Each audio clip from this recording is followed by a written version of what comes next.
Salut, mon nom est David Bombardier. Vous écoutez Pas sorti du bois.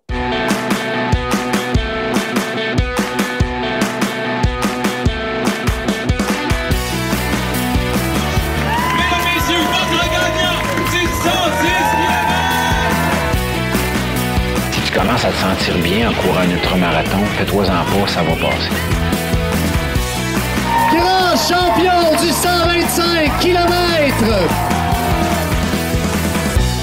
Si vous ne connaissez pas ou peu NAC, c'est le temps que ça change. Écoutez, c'est des produits qui sont faits par et pour des athlètes d'endurance, puis ça paraît. Les nouvelles barres Ultra Énergie sont révolutionnaires avec leur ratio 4:1 en termes de glucides versus protéines. Puis en plus, le goût est malade. Pour vrai, c'est ça que ça vous prend pour vos longs entraînements puis vos courses. NAC offre à mes auditeurs un rabais de 15% sur tous ces produits. Va sur nacbar.com, choisis la saveur qui tente et utilise le code promo Pas sorti du bois, PASSORTIDUBOIS, tout en majuscule. Merci NAC et bonne écoute. On n'est pas sorti du bois, hein? Bonjour tout le monde, bienvenue à ce 14e épisode de Pas sorti du bois. Aujourd'hui, je suis accompagné de David Bombardier pour un programme double. Salut David! Salut! Donc, c'est la première fois que je fais ça. Il va avec 2 épisodes back-à-back avec le même invité parce qu'on a quelque chose de spécial pour le 15e épisode.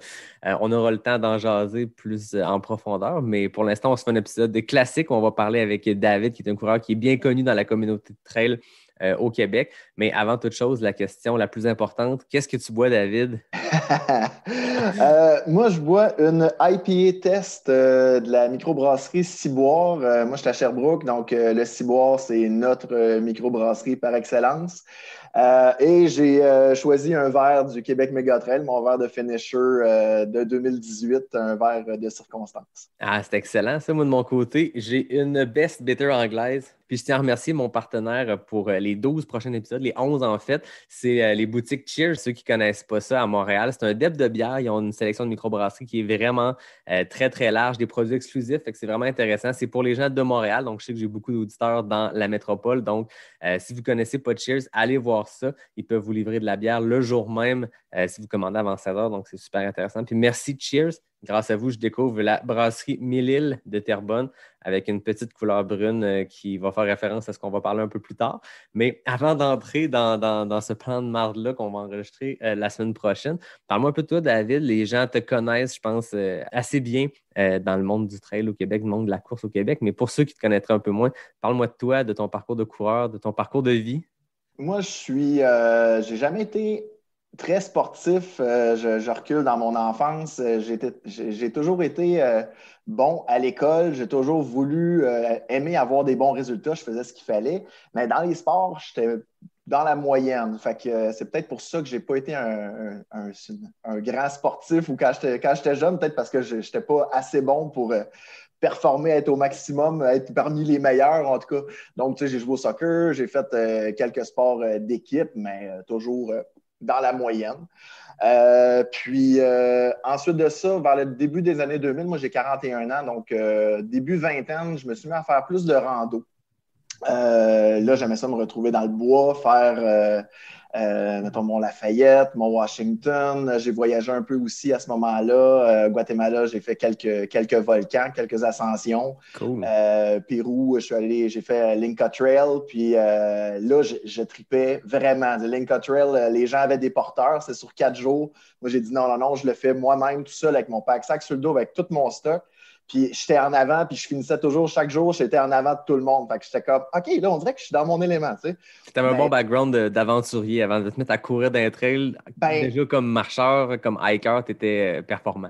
C'est ça. Puis, mais j'ai toujours aimé ça monter. Puis encore aujourd'hui, si ça monte, c'est là où ça va le mieux, puis que j'ai le plus de fun, de craquer ça, puis go, on y va. C'est là où je suis vraiment dans mon élément. Donc, ça a été ça pour le début des années 2000. Ensuite de ça, la course à pied est arrivée dans ma vie. Ça a commencé en 2009. Okay. Moi, j'ai 2 filles et à l'époque, ma plus jeune, dans le fond, j'avais une fille à l'époque qui avait peut-être 1 an. Puis un de mes amis qui m'a dit hey, je me suis inscrit aux 10 km de la Grande Virée des Sentiers au Mont-Saint-Bruno. Je fais moi, je courais pas pantoute, 0, puis lui non plus, pas vraiment. Mais tu sais, il me dit ça 1 mois avant. Il dit ça te tente-tu d'embarquer? Bon, ben oui, OK. Fait que là, je me suis mis à courir un peu dans mon quartier, mais dans ce temps-là, J'avais pas de montre pour savoir, OK, j'ai fait combien de kilomètres. Fait que je revenais chez nous. Là, j'essayais de calculer avec, je pense que c'était Map My Run ou je sais pas trop, en tout cas, un vieux programme pour voir c'était quoi la distance que j'avais fait. Je regardais mon temps. Fait que je pense que j'étais arrivé à la course. J'avais jamais fait un vrai 10 km de ma vie avant la course. Donc, ça a commencé comme ça. Puis, tu sais, j'ai aimé ça. Puis, ensuite de ça, je me suis dit, bon, OK, ça, c'est un 10, mais il y a des 21 km qui existent. Mont-Saint-Bruno, c'était un petit peu en semi-trail. Là, c'était plus un sentier de gravier. Mais après ça, fouille-moi pourquoi j'ai bifurqué vraiment vers les courses sur route parce que c'est de ça qu'on entendait le plus parler, là, de 2009-2010 dans ce coin-là. La trail, ça existe. C'est les premiers balbutiements. On sait aujourd'hui qu'il y avait des courses qui commençaient à se faire dans ce temps-là. Mais... C'est ça. C'est ça, mais c'était pas aussi connu que ça l'est aujourd'hui. Donc là, je me suis dit, ça, c'est un 10, mais il existe des 21 km. Je vais aller. Moi, on dirait que, tu sais, faut que je l'essaye. Je me suis dit, bon, je vais m'inscrire. J'ai fait mon premier 21 km, mais les crampes au mollet, ça n'avait pas de bon sens. J'ai fini un peu comme Forrest Gump. Le dernier kilomètre, là, j'avais les jambes, les mollets en béton, mais c'était hors de question que j'arrête pour marcher. Non. C'était souffrant, ça n'avait aucun bon sens, mais j'ai quand même fini. Puis là, après ça, les années d'après, l'hiver arrivait, j'arrêtais de courir. Je recommençais au printemps, il fallait recommencer du début comme si je n'avais jamais couru. Je faisais jusqu'à des demi-marathons encore, toujours des crampes au mollet. Avec le recul, je me dis, bon, j'avais pas assez de volume sûrement, puis c'est ça qui expliquait l'asphalte. Mais je pensais à l'époque que j'aimais ça. Fait que, je pensais. Je me suis rendu compte plus tard que je n'aimais pas ça pantoute. Ah, c'est ça. Et donc, jusqu'en 2015, ça a été à peu près ça. Toujours des demi, crampes au mollet, j'essaye, OK, c'est cool, puis c'est that's it. Et là, tu sais, c'est un demi-marathon. C'est la moitié de quelque chose. Moi, faire les choses à moitié, là, on dirait, il existe un vrai marathon, il faut que je l'essaye. Fait que je me suis abonné. Je me suis inscrit, au marathon de Montréal. En 2015, ça a été mon premier et mon dernier marathon sur route. Je le précise. Puis là, pour prévenir les crampes au mollet, je me suis dit, je vais prendre des espèces de petites pilules que tu avales pour prévenir les crampes, genre pilules de calcium ou je ne sais pas trop. Quelle mauvaise idée. Ça n'a pas fait. Je l'avais testé une fois avant, puis là, je me suis mis à avoir mal au ventre. J'ai été malade pendant la course. Ah ouais. L'enfer. Mais là, tu finis, puis OK, wow!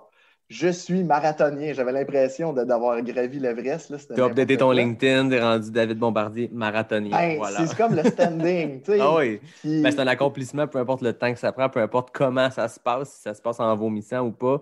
Ça reste que c'est un step qu'on connaît tous. Je pense que le trail, c'est des limites que les gens connaissent un peu moins, des référents. Quand tu parles de 100 miles, des non-initiés sont comme « c'est quoi 100 miles? » Alors que le commun des mortels, la course à pied, le summum, c'est le marathon. Puis comme tu dis, quand on voit ton parcours qui a suivi dans les années qui ont suivi, justement, on voit que la demi-mesure n'existe pas chez David Bombardier. Puis faire un demi-quelque chose, tant qu'à ça, faisons le vrai. Puis j'aime l'idée derrière ça. C'est ça, mais je le raconte parce que je pense que ça fait partie de mon parcours. Puis, je veux dire, à ce moment-là, de faire plus, moi, dans ma tête, c'était le marathon, c'était le summum. Là. Ouais. Puis, j'ai lu le livre de Pat Godin à l'époque. Donc, là, des courses plus longues, justement, des 100 000. Puis là, OK, il y a quelque chose qui existe là. Comme un nouveau monde de possibilités. Il y a comme une petite porte au bout du 42. Puis quand tu l'ouvres, tu es comme, oh shit, OK, il y a d'autres choses. C'est ça. Puis j'avais commencé à essayer de courir entre elles à ce moment-là, quand je préparais mon marathon. Juste un petit peu, juste pour dire, hey, je vais aller l'essayer. Là, j'ai comme retrouvé le feeling de la rando que j'avais 10 ans avant, mais il y avait toujours le danger de me blesser. Tu sais, dans ma tête, là, moi, quand je recule au début des années 2000, puis croiser en rando, ça te prenait tes bottes, ça te prenait ton gros sac pour être sûr d'avoir tout ce qu'il te fallait. Puis là, quand je croisais des coureurs en espadrille, c'est là, mais ils sont caves. Ils vont se blesser, ils vont souffler une cheville, mais c'était ça pareil, tu sais. C'est ce qu'on entend tout le temps. Je pense que c'est la question qu'on entend le plus souvent. En fait, il y a deux choses qu'on entend le plus quand on fait de l'ultra. C'est « Hey, je fais même pas ça en char. » On l'entend 1000 fois. Oui. Puis il y a le classique « Hey, ça doit être tough pour les chevilles, puis ça doit être dangereux. » Puis quand tu es dedans, puis quand tu as fait de la route comme tu en as fait, comme j'en ai fait, tu sais que hey, on est pas mal mieux dans un sentier technique où il y a des risques, mais l'accumulation puis le volume se fait tellement différemment sur le corps qu'on est bien mieux dans nos trails. Là. Ben oui, tellement, parce que, tu sais, justement, quand je me suis rendu jusqu'au marathon, tu sais, je pense que j'ai, tu sais, périostite, les fasciites, là, toutes, tu sais, Toutes les hits, là. Toutes les hits, là, je les ai toutes eues. Puis depuis que je cours en trail, je vais toucher du bois, mais j'en ai, tu sais, j'en ai pratiquement plus de blessures, là, tu sais, fait que, bref, j'avais encore cette peur-là de me blesser, mais tu sais, j'avais repogné un petit quelque chose. Fait que là, le livre de Pat Godin. Puis à ce moment-là, je me suis séparé de la mère de mes enfants début 2016. Fait que j'étais comme un peu, tu sais, il fallait que je retrouve mes repères. Puis, il y a une amie qui m'a dit hey, tu devrais t'inscrire au club de trail Le Coureur à Sherbrooke, qui est à Sherbrooke, puis à Magog, à Orford. Donc, il dit ça serait le fun. Tu sais, j'ai d'autres amis là. Je pense que je te verrai là-dedans. Je me suis inscrit au club de trail. Là, tout de suite, ça a cliqué avec deux de mes amis, deux personnes que je ne connaissais pas, mais qui sont devenus mes partners de course de trail, de Fanny et Dominique, pour ne pas les nommer. Puis tout de suite, on s'est inscrits. Eux autres aussi, ils commençaient en trail. Fait qu'on était pas mal au même niveau. Donc là, on a commencé un 42 km. Un mois après, on a essayé un 42 km à l'UTMA, l'Ultra Trail du Mont-Albert, qui était en fait un 44 km. Ça, tu t'en rends compte quand tu es sur le Mont-Jacques-Cartier, puis il faut te sauver de bord, là, tu te dis, ben, c'est supposé d'être à 21, mais non, c'est plus loin. Ouais, ça, en trail, c'est quoi qui arrive souvent? Hein? Il y a une distance écrite, puis il y a la distance réelle. Il y a le dénivelé écrit, puis il y a le dénivelé réel. Puis... Oui. Toujours drôle. Puis ça fait partie du charme de la patente. C'est ça. Donc, il y a eu ça. Puis ensuite de ça, Fanny et Dominique, eux, s'étaient inscrits au 65 d'Aricana. Puis moi, je me suis dit, 65, oui, mais il y a le 80. Tu sais, fait qu'on dirait que je vais en faire un petit peu plus. 15 de plus. Ben, c'est ça. Fait qu'il y a eu ça. Donc, ça a été la première année. Puis je l'ai fini, j'avais une périostite en commençant, fait que ça n'a pas été super facile, mais je l'ai fini. Puis j'étais allé, je me souviens encore, après ça, il fallait que je fasse du vélo de montagne parce que j'étais blessé. Mais il y avait le Bromont Ultra qui était à peu près à 45 minutes de chez nous. Puis j'étais allé comme spectateur, juste pour voir un peu. Puis là, de voir des gens qui étaient sur le 160, là, j'étais comme OK, ce que je viens de faire, là, c'est rien. Il y a quelque chose de plus, puis moi tout, je veux faire ça. Moi tout, je veux être comme eux autres, puis me rendre là, tu sais. Donc, c'était inspirant, c'était fou, là. C'est ça, on dirait que peu importe la course à laquelle je participe, je me dis toujours, OK, il y a une distance plus longue. J'aimerais ça être au départ de cette course-là, tu sais. Donc, ça a commencé de même.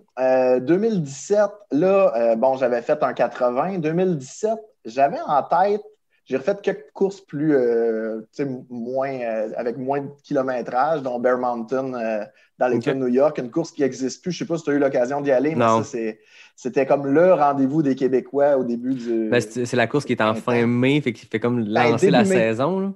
Oui, début mai. Ouais, c'est ça. C'était parfait, là. C'était parfait comme course. Donc, tu sais, il y avait eu ça pour commencer la saison. Là, je m'étais dit, un 80 pour ma deuxième année en trail, ça serait correct. Mais dans ma tête, j'avais quand même... Je me disais, j'étais inscrit à la Chute du Diable au 80. Puis, mais j'avais quand même en tête, je me dis, Colin, un 100 kilos, là, il me semble que j'aurais le goût de repousser ça un petit peu plus loin. Fait que dans ma tête, je me disais, hey, je devrais-tu faire 20 kilos avant de prendre le départ du 80? Ou, tu sais, juste pour arriver au chiffre 100. Mais c'est con, parce que c'est rien qu'un chiffre, on s'entend, là. Oh, oui, mais je te comprends. Puis, tu sais, c'est drôle parce que je préparais un peu l'entrevue, puis je te le dis d'entrée de jeu, je nous comparais, c'est pas ça le terme, mais je me reconnais en fait dans ton parcours, puis je regardais les temps, puis on était à 3 minutes de différence, nos 225 km à 2 années différentes, mais puis je suis comme, OK, ben David, c'est un gars que moi je te suis depuis un bout, puis je m'inspire de ce que tu fais, puis je trouve ça intéressant ton build-up, puis de le voir sur papier, puis de dire, hey, je me reconnais un peu là-dedans, mais aussi de le comprendre. Je trouve ça le fun de voir cette similitude-là, puis de se dire, chaque étape, ben, si ça va mal, peut-être qu'à un moment donné, je vais me dire, moi, c'est le 50 kilos dans l'ultra qui est mon max. Puis j'ai parlé à plein de gens, puis des gens qui disent, moi, j'ai voulu pousser, puis quand c'était dépassé 80, le digestif ne marchait plus. Puis regarde, là, je me concentre sur du 50, sur du 60. Ben, c'est cool. Mais tu sais, quand ça va relativement bien, tu vois le chiffre, tu te dis, ben, là, 80, après ça, c'est quoi? C'est 100. Puis après ça, c'est 125. Puis après ça, c'est 160. Puis à un moment donné, je vais pogner mon Waterloo, mais entre-temps, c'est le fun de voir ça, puis de ne pas essayer d'être le premier en avant du pack, mais plutôt de se dire, ben moi, dans mon rythme, dans ma façon de courir, ben j'augmente les distances, puis ça va encore bien, avec c'est des chiffres qui sont trippants. Quand tu passes sur le 3 chiffres, t'es comme, OK, il y a un petit step le fun intéressant, là. Oui, il y a quelque chose. Mais tu sais, tu dis ça, puis j'ai écouté ton épisode 0 où tu racontes un peu ton parcours. Puis on est pareil, tu sais, on a le même background. Moi, tout, j'ai étudié en communication. Je suis un coureur, je suis pas un coureur rapide, mais j'ai une tête de cochon. Puis tu sais, je suis persévérant. Puis je suis comme, regarde, je vais continuer, peu importe les obstacles. Puis c'est ça, un ultra, tu sais, tu as toujours un petit bobo qui pop. Puis à un moment donné, c'est juste de dire, OK, mon corps, c'est ça. C'est ce que mon corps a à m'offrir à partir de maintenant. Je fais du mieux que je peux avec ce que j'ai là. Ben oui, c'est ça. That's it. Mais des fois, ça te prend 40 km avant que ta tête le réalise, tu sais, puis l'accepte. Mais regarde, c'est ça. Puis continue. Si tu n'es plus capable de courir, regarde, marche. Puis à un moment donné, peut-être que tu vas recommencer à courir, tu sais. Oui, puis c'est toujours des cycles qui se passent. Tu apprends à gérer ces cycles-là aussi. Puis plus tu augmentes les distances, je pense, plus il y a de cycles. Mais c'est pas vrai que en ultra, tu as le mur du 30 km. Ben, le ratio n'est pas le même. Tu peux pas dire aux 3/4 de la course de voir un mur. Non, non. En ultra, tu vas en avoir plusieurs, mais ça fait partie de la vie. Puis moi, j'en reviens toujours à ma citation préférée, Dan Trayson, qui dit qu'un ultra, c'est une vie. Puis c'est vrai, dans la vie, tu as des hauts, tu as des bas, mais c'est de la façon comment tu gères tes bas, c'est ça qui fait tes hauts. Puis là, tu le vis en 24, 30 heures, peu importe le temps de ton ultra, mais c'est un peu la similitude est là. Tu as cette citation-là, puis tu as la citation de Carl Melzer que j'entendais sur un podcast tantôt au courant qui disait 100 miles is not that long. T'es comme, ah, va chier. Ça, c'est un autre niveau, mais c'est vrai ça. Aussi, c'est bon. C'est pas si long que ça. Ah oui, c'est ça. Ça va pas devant l'autre. Non, exactement. Puis, ça me fait penser, dans le fond, je l'ai pas précisé tantôt, mais bon, je le disais, moi, je suis un gars de communication. J'ai été journaliste pendant 12 ans pour le quotidien La Tribune ici à Sherbrooke. Ouais. C'est à l'écrit. Puis là, ça fait 7 ans et demi à peu près que je travaille au service des communications de la ville de Sherbrooke.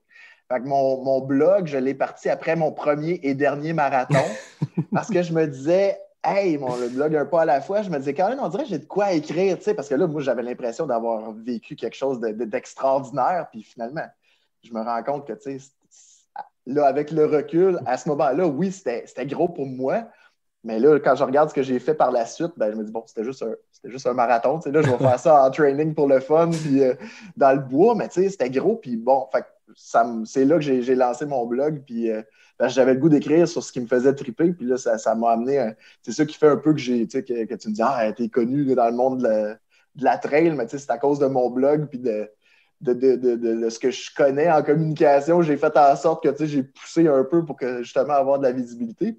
Mais bref, donc, je te parlais de mon 80 km à la Chute du Diable. Finalement, il y a eu un décès dans ma famille une semaine avant la Chute du Diable. Puis les funérailles avaient lieu cette journée-là. Fait que j'ai pas pu aller faire les 80. Mais là, je me dis, hey, c'est pas vrai, là. J'ai couru pendant des mois en fonction d'un objectif. Tu sais, c'est pas vrai que je vais laisser ça tomber. Donc, je me suis organisé moi-même un 100 km. Okay. Les plans de marde, je pense que c'était comme ça. C'était comme l'ancêtre du plan de marde un peu, tu sais, d'organiser des trucs un peu fous. Puis, c'était dans les sentiers de l'Estrie, puis dans le parc national du Mont-Orford, j'avais des gens qui me suivaient. J'avais comme des ravitaux, j'avais des pacers. Puis j'avais parti ça à 2 h du matin. Puis go! Fait que j'allais faire du repérage dans les semaines avant pour voir un peu combien de temps que ça me prendrait sur tel segment, voir, OK, la trail, le sentier de l'Estrie, c'est pas toujours évident. Là. Il y en a que ça va bien, mais d'autres qui en ont, c'est un peu... Okay. Ça a quasiment besoin d'être défriché. Là. Fait que c'est pas toujours facile.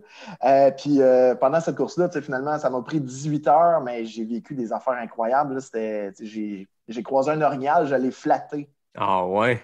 Puis je l'ai filmé. Je l'ai filmé, c'était fou. Mais l'orignal, il était dans la trail, à Orford. J'étais comme, ben là, non, moi, j'ai du monde qui m'attend, là. Tu sais, tasse-toi, mais l'orignal, ça ne tassait pas. Fait que je me suis juste approché, moi, dans ma tête, c'était comme un cheval. Il va partir. Je me suis dit, je vais juste, tu sais, mais il ne bougeait pas. Fait que je me suis dit, je vais m'approcher, il va me sentir, puis tu sais, comme un cheval. Je n'avais pas réalisé, moi, qu'un orignal, ça peut, tu sais, ça charge avec les pattes avant. Moi, je te dis, c'était comme un cheval. Fait que je l'ai flatté, puis je l'ai tout filmé, tu sais, je l'ai publié, cette affaire-là, puis tu sais, là, il me suivait. Je l'ai contourné, il me suivait. Je l'ai flatté pendant une couple de minutes. Ça n'arrêtait plus. C'est complètement fou. Mais là, quand je suis arrivé au ravito d'après, là, il y a du monde qui m'a dit, ben voyons, t'es fou. T'aurais pu mourir là. Ah ouais. Oui! Ça charge puis tout, mais en même temps, tu n'as pas senti le danger. Probablement que lui non plus. Ben non, mais on m'a dit par après que probablement qu'il y avait des vers au cerveau puis qu'il était sur le point de mourir, puis c'est pour ça qu'il n'était pas farouche du tout. Là, mais c'est le genre d'affaires de rencontre que tu fais que si tu restes assis dans ton salon, là, tu ne verras pas des affaires non, de ça même. n'arrivera pas. Mais sors de chez vous, puis ça se peut que tu vives des affaires folles. J'ai vu un coyote, un ours, des. Fait que, ça a été ça, puis ça a été le build-up, je te dirais, vers tout ce qui a suivi après. Là, j'ai touché aux 100 kilos. Puis 2018, là, c'est comme la grosse année. C'est ta saison. Ça, là, c'est. Moi, j'ai toujours. Tu sais, quand j'ai commencé à courir en trail, l'UTMB, c'était comme le target. Là. Le Saint Graal. Ouais, c'était vraiment l'objectif. Fait que là, tu sais, des courses avec des points, puis essayer d'amasser ce qu'il fallait et tout. Puis à l'époque, en 2018, c'était encore 3 courses de 5 points que ça prenait pour 15 en 3 courses, là, ce qui a changé ça. un peu dans la dernière année. Là. C'est ça. Fait que moi, première des choses, je me suis dit, bon, je m'inscris à une course au Nicaragua à fin février. Là, je te dis au début, j'avais voyagé un peu, Guatemala, tu sais. Fait que je me suis dit, une course au Nicaragua, ça serait vraiment cool. Puis c'est une course, écoute, sur l'île d'Ometepe, c'est complètement fou. Tu as 2 volcans sur une île, puis la course, c'est un 100 kilos avec 6000 mètres de dénivelé. Mais fait que ce qu'il faut que tu fasses, c'est que tu as des volcans aux 2 extrémités de l'île. Il faut que tu montes le premier volcan 2 fois sur 2 versants différents. Okay. Après ça, tu reviens au départ, tu repars vers l'autre volcan, puis tu refais la même chose sur deux versants différents. Fait que chaque montée, c'est 1500 mètres, puis après ça, tu redescends 1500 mètres. Un méchant trip, hein? Il n'y a rien pour te préparer à ça. Ici, c'est Martine qui disait ça, elle avait pour le tort, puis tu sais que tu essaies de trouver ce que tu peux faire. Mais tu sais, moi, le dénivelé, j'ai toujours trippé là-dessus, puis là, les voyages, puis... Fait que je suis allé là-bas, mais tu sais, courir en hiver, te préparer pour un ultra aussi tough que ça, en plein hiver, tu sais, de prendre une pause, je ne sais pas si tu es du genre à prendre 2 semaines annuelles de pause, puis tout. Hey, moi, oublie ça, là. Ben non, c'est ça. Oublie ça. Là, je finissais mon automne, il fallait que je recrinque mon volume pour me préparer. Mais j'avais pas l'impression d'avoir le volume, pas en tout. Puis le volume de D+, sûrement aussi, parce que tu sais, un volume de route, en tout cas en hiver, moi j'aime bien retrouver la route un peu plus parce que c'est quasiment des conditions de trail des fois, mais ça demeure que le D+, il est dur à aller chercher en hiver si tu fais pas de ski alpiniste, là. C'est ça, vraiment. Mais tu sais, j'ai quand même réussi à en faire, à Harford, puis envoyer des pistes de ski, puis tu montes, puis tu fais juste des montées, descentes, puis envoyer, puis... fait que j'en ai fait, mais je suis arrivé là-bas. La course était 3 jours après mon arrivée. Ici, c'est l'hiver à -20. Tu arrives là-bas, il fait 30, puis l'humidité. Ah, moi, quand il fait chaud, là, trop chaud, ça marche pas. Ouais, c'est ça, hein. Fait que j'ai commencé, je me suis dit, regarde, je vais l'essayer, je vais faire ce que je peux. Puis finalement, sur la course, j'ai couru un bon bout avec une fille du Guatemala, Jackie, qui va revenir plus tard dans l'histoire. Puis j'ai rencontré Hélène Dumais aussi sur cette course-là qui était là-bas. Fait qu'elle aussi, elle va revenir plus tard. Tu sais, c'est toutes des rencontres c'est ça que j'ai réalisé. Tu sais, chaque petite rencontre que tu fais, des fois, de fil en aiguille. Ça mène à d'autres choses. Puis... C'est complètement fou.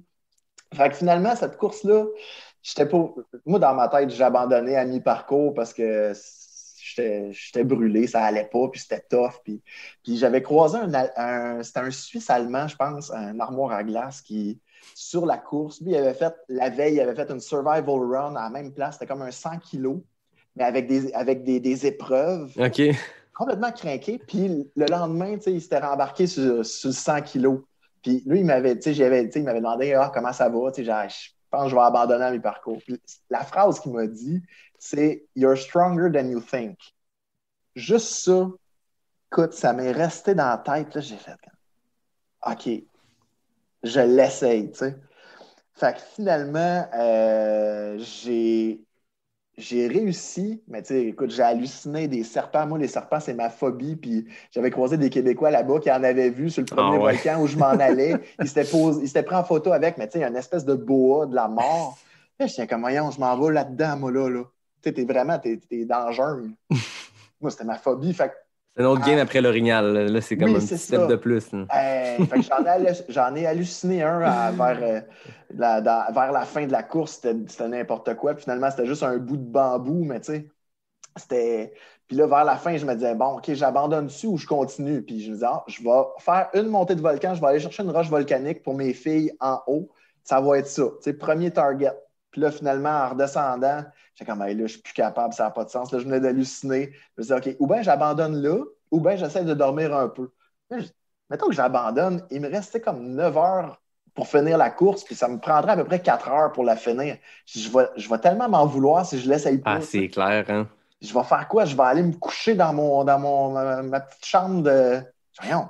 Le hangover allait être tough, là, de se réveiller le lendemain puis faire hey, finalement, j'aurais pu me rendre. Tu sais. C'est ça. Puis fait que finalement, je l'ai essayé, puis je l'ai fini la course. Écoute, j'ai fini 4e. Mais sur les 17, au départ, on est 9 à avoir fini. OK, c'est backcountry vraiment. Là. Oui. Course, puis c'est cool ça. Écoute, moi, ça m'a tellement fait triper parce que j'ai découvert des coins de cette île-là où je ne serais jamais allé. Puis je pense que tu en parlais je ne me souviens plus avec quel invité, mais des courses comme ça à l'étranger, ça te permet de visiter des coins où tu n'irais jamais. Ben, c'est ça. Puis ça m'a. Là, j'ai fait OK, je viens de pogner quelque chose, là. De pouvoir visiter en courant, c'est venu me chercher. Ouais. Tu sais, c'est les voyages qui mènent à ces voyages-là. Tu dis, je choisis une course, puis cette course-là m'amène à aller dans ce coin-là. C'est cool, les découvertes. Mais même rendu là, tu aurais juste voulu faire des hikes ou de la course, puis tu n'aurais peut-être pas trouvé ces sentiers-là. Mais là, la course, eux, ils ont des permis, puis ils t'amènent dans une section d'un parc national ou peu importe. Puis là, tu fais une découverte, puis tu vois des choses qui n'ont pas beaucoup de touristes. C'est ça qui est le fun, je pense, de voyager aussi. Tu sais, oui, il y a les trucs touristiques, mais après ça, il y a tout ce qui se passe, ce que le vrai monde voit là-bas. Là. Tu sais, les locaux. Eux, ils connaissent ces trails-là, puis eux, ils vont dedans, mais les guides touristiques du routard, ils ne t'amèneront pas là. C'est ça, exactement. Fait que j'ai vraiment, non, là, j'ai vraiment pogné quelque chose. Puis, c'est ça, comme je disais, tu sais, j'ai rencontré Hélène Dumais sur place. Puis moi, Hélène, tu sais, le nom me disait quelque chose, mais pas plus que ça. Tu sais, j'étais encore, tu sais, je commençais en trail, puis fait que je savais qu'elle avait fait quelque chose, tu sais, que c'était quelqu'un de connu, mais that's it. Fait que finalement, une couple de mois après, elle faisait son Infinitus au Vermont. La course, c'est quoi? C'est 888 km, c'est ça? Sur 10 jours. Puis là, c'était la 3e année qu'elle l'essayait. Fait que là, moi, il y a un gars que j'avais rencontré justement au Nicaragua aussi, un de ses amis, qui dit hey, elle aurait besoin de pacer, tu penses que tu serais disponible? Je te verrais là. Puis, tu sais, ben, OK, je vais y aller. Pourquoi pas? Go! J'arrive là-bas au Vermont. Hélène, tu sais, je l'avais rencontrée une fois avant, une fois ou deux, puis tu sais, on se connaissait pas. Fait que tout de suite, j'arrive, 1 heure après, j'embarquais avec elle sur une loupe au total, je pense qu'il y avait une loupe de 32 puis une loupe de 12. Okay. Ça faisait 44 kilos, puis il fallait qu'elle fasse ça 20 fois. Tu sais. Fait que j'embarque sur la loupe de 32 kilos. Elle était rendue, ça faisait déjà une semaine à peu près qu'elle courait. Là. Donc, tu sais, c'était comme un blind date. C'était vraiment weird, là, tu sais, parce que ça peut ne pas cliquer aussi. Oui, puis on sait qu'un pacer, c'est touché, puis des fois, c'est bon d'avoir quelqu'un qui te connaît comme pacer. Aussi, j'en parlais avec Martine, le fait qu'elle s'est ravito, elle, au Tort des Géants, le fait que son chum va être là, ben, quand tu connais bien la personne, tu sais ce qu'elle a besoin d'entendre, mais là, tu arrives, puis tu sais pas si elle, ce qu'elle attend d'un pacer, c'est cours 2 mètres en avant de moi, puis set un pace, puis reste collé dessus, puis il ralentit pas. Ou quelqu'un, des fois, pour te changer les idées, au bout d'une semaine, à courir dans le même trait, en boucle, peut-être tu as le goût de te faire raconter des histoires, mais tu sais, chaque personne est différente, chaque personne a son pacer différent. Là. C'est ça. Mais tu sais, ça, elle l'a mis au clair tout de suite en partant. Okay. Elle dit moi, j'ai besoin juste que tu m'accompagnes, que tu me changes les idées. Elle dit, moi, je suis en avant, toi, tu restes en arrière. Puis on jase, puis fait que c'est comme, bon, raconte-moi ta semaine, qu'est-ce que tu as fait? Puis fait qu'on a appris à se connaître comme ça. Ah, c'est cool. Mais j'ai tellement appris de cette fille-là. Je voulais juste te donner une idée. Elle savait qu'elle passait 20 fois à la même place. Fait qu'elle a déplacé des roches à sa première loupe. Elle a déplacé des roches pour traverser un ruisseau parce qu'elle s'est dit, c'est pas vrai que je vais me mouiller les pieds 20 fois, tu sais. Fait que la première fois, elle me dit, OK, elle me dit, suis-moi. Puis là, pouc, pouc, pouc, elle mettait les pieds je voyais, les roches, tu les voyais même pas, mais ils étaient là.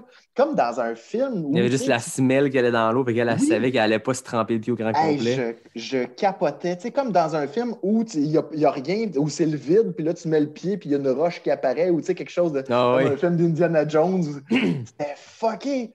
Fait que, bref, écoute, c'était un métronome. Fait que moi, j'ai appris énormément de cette fille-là pendant cette course-là. Puis, tu sais, elle se répétait toujours la phrase slow is smooth, smooth is fast. Ça vient, je pense, de l'armée ou je sais pas trop, des Marines. Fait que, tu sais, cette phrase-là, en tout cas, c'est comme petit train va loin. Puis, tu sais, écoute, elle avait un pace, là, elle était sur le même beat tout le long. Puis, finalement, je suis devenu un de ses pacers de confiance. Ah, c'est cool. Puis, fait que je n'étais même pas supposé de rester jusqu'à la fin, mais là, elle me disait, hey, on a besoin d'aide, puis on manque de pacers, ça te tenterait-tu de rester? Puis, je vais rester certain. C'était fou de l'avoir allé. Puis finalement, les dernières 24 heures, elle dit, OK, comme pacer, elle dit, je veux que ce soit moi ou un autre gars qui était là aussi. Fait que les dernières 24 heures, écoute, j'ai fait 160 kilos sur 3 jours et demi avec elle, à la suivre, mais à son beat à elle. Fait que c'est un petit trop, là, tu sais. Ouais, ça fait quand même 10 jours qu'elle est là. Oui, mais c'est tough parce que quand c'est pas ton beat à toi, c'est pas évident. Fait que tu t'oublies que tu as des bobos, t'oublies que c'est comme, garde, tant pis. Puis ça a un regain d'énergie, puis telle descente, elle va à fond de train parce qu'il y a une bulle qui passe au cerveau, puis qu'elle sent plus la douleur. Mais que toi, tu es dans le creux, faut que tu suives aussi. T'sais. Oh oui, c'est ça. Fait que bref, je l'ai suivi les dernières 24 heures, puis j'étais là, quand elle a fini. Ah, c'est fou. Puis c'est la seule femme au monde à avoir réussi cette course-là. 888 km en 10 jours, elle dormait quasiment pas la nuit, mais c'était fou de voir ça de l'intérieur. Puis je disais, voyons, je suis qui, moi? Cyclin qui est là, puis qui a réussi, qui a vécu ça avec elle. Pensez-moi quelqu'un, syndrome d'imposteur, là. Ah oui. Wow! Mais, il y a tellement de monde qui voudrait être à ma place présentement, c'est moi qui vis ça, tu sais. Fait que... tu partages quelque chose, quand tu fais le crew, quand tu es bénévole ou quand tu es pacer, tu partages une partie de la course, puis là que tu vois que la course d'ultra ou la course en général, c'est un sport individuel qui se gagne en équipe ou qui se vit en équipe. Là, Mathieu Blanchard le disait sur son GRA1, puis c'est le même pour n'importe qui. Quand tu fais une course, puis tu as un crew, un pacer, quelqu'un avec qui tu cours, tu te rends compte que c'est pas un sport individuel, pas du tout. Là. C'est ça. Fait que, non, ça a vraiment. Je me rends compte encore aujourd'hui que ça l'a marqué. J'y pense encore. Ce que j'ai appris là d'elle, c'est. Ça me sert encore au quotidien. Là, puis l'espèce de force mentale. Puis elle a fini, elle avait une fracture de stress. Les dernières 36 heures à peu près, elle a continué sur une fracture de stress. Ça lui faisait mal, mais elle a gardé son beat pareil. Puis c'est fou.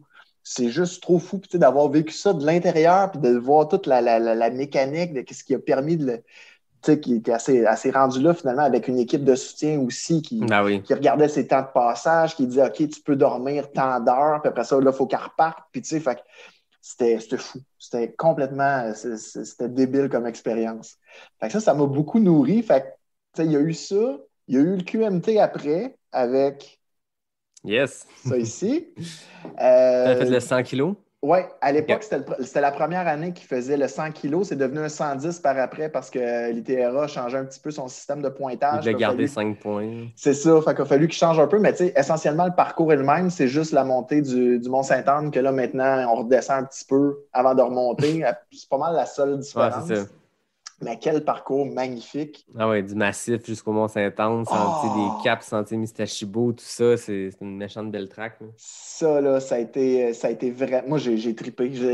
L'espèce de, c'est ça, l'équilibre entre la montée, quelque chose de plus roulant, après ça, tu te gardes du jus parce que tu arrives au 75-80, puis non, il t'en reste encore une méchante boucle à monter, puis tu vois le fil d'arrivée, mais non, toi, faut que tu repartes. Fait que ça a été. Fait que là, j'ai eu ma deuxième course de 5 points de 2018. Puis mon objectif, c'était d'essayer d'avoir mes 3 courses de 5 points la même année. Ben oui. J'ai inscrit à Arikana au 125 quelques mois plus tard. Et j'ai réussi, mais j'ai fini la deuxième moitié de la course avec. J'avais mal à un pied, j'avais une cheville tapée. C'était comme. J'ai fini ça avec Christian Bouchard, qui est de Québec, que tu connais peut-être. Il est connu comme Monsieur Sourire à Québec. OK. Puis c'est ça, on a fait la deuxième partie du ravito des Hautes-Gorges jusqu'à la fin. Les deux, on était cassés raides, ça n'avait pas de sens, mais c'est comme non. on l'a fini, cette maudite course-là. Puis moi, c'était vraiment juste pour avoir mes points, tu sais. Puis finalement, je les ai eus. Donc là, j'avais ce qu'il fallait me rendre à l'UTMB. Je suis comme, voyons non, j'ai vraiment réussi ça en un an. C'est fou, hein? À tout faire ça. Fait que ça a été vraiment cool. Puis, j'ai fini... c'est ça. J'ai fini mon année avec un 80, un petit 80. C'est con de dire ça, hein? Mais c'est con. On perd cette notion-là de distance puis de temps. Puis c'est quand t'en parles, à un moment donné, je parlais dans une conversation aléatoire, j'ai dit le dernier 30, puis le monde était comme le dernier 30. Ah, ouais, mais quand tu parles avec des coureurs de trail, c'est comme le dernier 30 d'un 50, d'un 80, d'un 100, peu importe. Mais quand tu dis le dernier 30, tu as du monde qui font de l'intervalle sur 5 km, tu te dis ouais, c'est weird. On est comme dans un autre monde bizarre où on parle d'un dernier 30 km d'une course ou dans le cas d'Hélène, un dernier 100, 200, peu importe. Là, mais plus tu augmentes le niveau, plus c'est ça. C'est des distances un peu folles puis qui peuvent paraître surréalistes pour les gens. Là. C'est ça. Puis, ben, tu sais, même, je me rends compte, mettons, dans mon milieu de travail, ou, tu sais, mes amis proches, c'est tous des amis de trail. Là, fait que, tu sais, d'aller faire un 40 ou un 50 une fin de semaine, tu sais, c'est comme normal. Mais tu parles de ça autour de toi, puis c'est comme, voyons, t'es vraiment, tu sais, c'est fou, là, tu sais, on est une minorité à faire ça quand même. On dirait qu'on s'en rend... Moi, je m'en rends pas compte. Non, c'est ça. Puis, en fait, je pensais à notre défi de la semaine prochaine, qu'on parlera un peu plus tard, puis j'ai réalisé que 100 miles, c'est 4 marathons qu'on va faire la semaine prochaine. Tu sais, le monde, il parle du marathon. Il faut que tu prennes 6 mois de break après un marathon parce que c'est trop dur pour le corps. Tu es comme, OK, nous, on va en faire 4 en 24 heures. Si tout se passe bien, c'est 160 quelques kilomètres, c'est 4 marathons. Tu sais, puis quand tu le mets en perspective, tu fais, ouais, il y a du monde qui vont courir toute leur vie pour faire un marathon. Puis c'est super. Tu sais, je veux dire, je ne veux pas comparer puis dire, nous, on est hot, on en fait 4. C'est tellement pas ça. C'est un autre niveau, c'est un autre pace dans un autre contexte, mais ça reste qu'on va se taper 4 marathons. Dans une semaine pile, là, on va avoir fini 4 marathons. Fait que quand tu le mets en perspective, dans le commun des mortels qui ne fait pas notre sport, tu fais ouais, c'est un peu débile notre affaire. Oui, pas mal, oui, effectivement. Puis, donc, c'est ça. Fait que, 2018, ça a été une méchante année de fou. Puis, j'ai fini ça avec le 80 du Bromont Ultra. Puis là, au début, j'avais dans l'idée de faire le 160 tout de suite, là, mais là, après le 125, j'étais tellement pété. Je fais, sinon. Ouais, puis le temps est serré entre les deux, là. Ben oui, c'est comme 5 semaines à peu près. Fait que 4-5 semaines. Fait que je fais, non, tant pis, je le fais pas. Je vais faire le 80 en place. Puis là, mes amis Fanny et Dominique, dont je te parlais au début, ils faisaient le 80 aussi. Puis on a fait plusieurs courses ensemble. Jusque-là, on avait fait plusieurs courses. Puis chaque fois, on se disait, on part les trois en même temps. Puis à un moment donné, il y en a un qui va prendre l'avance, puis un autre. Puis tu sais, on y va comme ça vient. Puis au final, on se rendait compte que quand même, on courait chacun de notre bord tout seul. Puis on finissait, mettons, à 15-20 minutes, tu sais, d'écart. Je dis, voyons, pourquoi qu'on ne court pas ensemble tout le long? Puis là, plus ça allait, plus moi, dans mon l'expérience de trail, dans le classement, là, plus ça va, on dirait que plus je suis comme, regarde, je m'en fous. Là. Moi, c'est l'expérience humaine, c'est ce que je vais vivre, les échanges, c'est vraiment ça qui me nourrit. C'est là que je tripe. Fait qu'on s'est dit, on va le faire ensemble. Ça a été la plus belle course, je pense, qu'on a faite parce que chacun, à un moment donné, on a eu des hauts, des bas. Quand il y en a un qui est vraiment down, les deux autres tirent plus, changent les idées. On a fait ça en 12 heures, puis on a fini, les trois mains dans la main, puis ça a été vraiment, vraiment cool. Là. Une méchante belle expérience. Fait que 2018, bref, ça a été une grosse une année déterminante. Année. Puis là, j'avais encore la piqûre des voyages. Ça, c'était resté. Puis mon amie Jackie, que j'avais rencontrée au Nicaragua, elle vient du Guatemala. Mais moi, j'étais déjà allé au Guatemala. Fait qu'elle me dit, j'étais allé début des années 2000, puis j'avais trippé. C'était vraiment, moi, je me voyais habiter là carrément. Là, fait qu'elle me dit, il y a une course dans mon pays, ça serait le fun que tu viennes. Fait qu'on a gardé contact. Puis j'étais allé, mais c'était encore fin février, début mars. Fait que quel mauvais timing. Fait que j'arrive là, puis là, c'était une course de 93 kilos, puis sur des volcans encore, puis moi, je sais pas pourquoi j'ai une fixation sur ces volcans, là, je trippe. Mais tu sais, c'est parce que les volcans, c'est pas comme nos montagnes ici, où, tu sais, ça monte, ça serpente, là-bas, là, ça monte, ben, tu sais, ça monte go, là. Tu y vas, puis des fois, c'est de la roche volcanique, fait que tu fais un pas, puis tu t'en recules de 2 tellement que, tu sais, c'est tough, là. Ouais, c'est ça. Puis c'est pas des 500 mètres de montée, c'est... Fait qu'en arrivant au Guatemala tout de suite, Elle me dit, hey, elle dit, on s'en va faire un volcan demain, ça te tente dessus? Fait que j'ai fine, go, viens me chercher. Fait qu'elle vient me chercher à mon hôtel. Ça faisait pas 24 heures que j'étais parti d'ici de la neige. J'étais rendu sur un volcan là-bas, à monter à 3000 quelques mètres d'altitude, pas acclimaté, rien. Mais tu sais, comme tu disais tantôt, ça permet d'aller, autant que tu t'inscris à une course à l'étranger où tu peux aller ou dans des trails où tu n'irais pas normalement, ben là, j'étais avec des locaux qui me montraient des trails qui ne sont pas vraiment ouvertes au public. Ben, c'est ça. Ben, imagine, mettons, un coureur d'ultra qui vient au Québec, qui vient à Québec, qui vient à Sherbrooke, puis il regarde aussi, je peux faire des trails. Il va faire des affaires qu'on connaît et tout, mais si toi, tu l'amènes, si moi, je l'amène dans un sentier que je connais, puis tous les sentiers d'Harford, puis de Bromont, puis tout ça pas, ben, il va vivre des choses qu'il n'aurait jamais vécues tout seul dans son coin à regarder maps.me puis essayer de trouver quelque chose de pas pire. T'sais. Là, ouais. Tu découvres, on le sait c'est quoi, parce qu'il existe des sentiers, tu vas dans les parcs nationaux, puis il y a plein de belles tracks puis de beaux points de vue, mais les petits bijoux des sentiers, on ne les nommera pas ici parce que justement, c'est des petits bijoux qu'on veut que ça demeure ça. Mais quand tu amènes une personne à un moment précis, ben là, tu découvres des choses, tu fais découvrir quelque chose, fait que là, tu l'as comme vécu en allant là-bas et en découvrant un sentier qui est unique. Là. C'est ça, mais tu me parles de Maps.me. Moi, cette application-là, justement, au Guatemala, j'ai tellement trippé. C'est cool.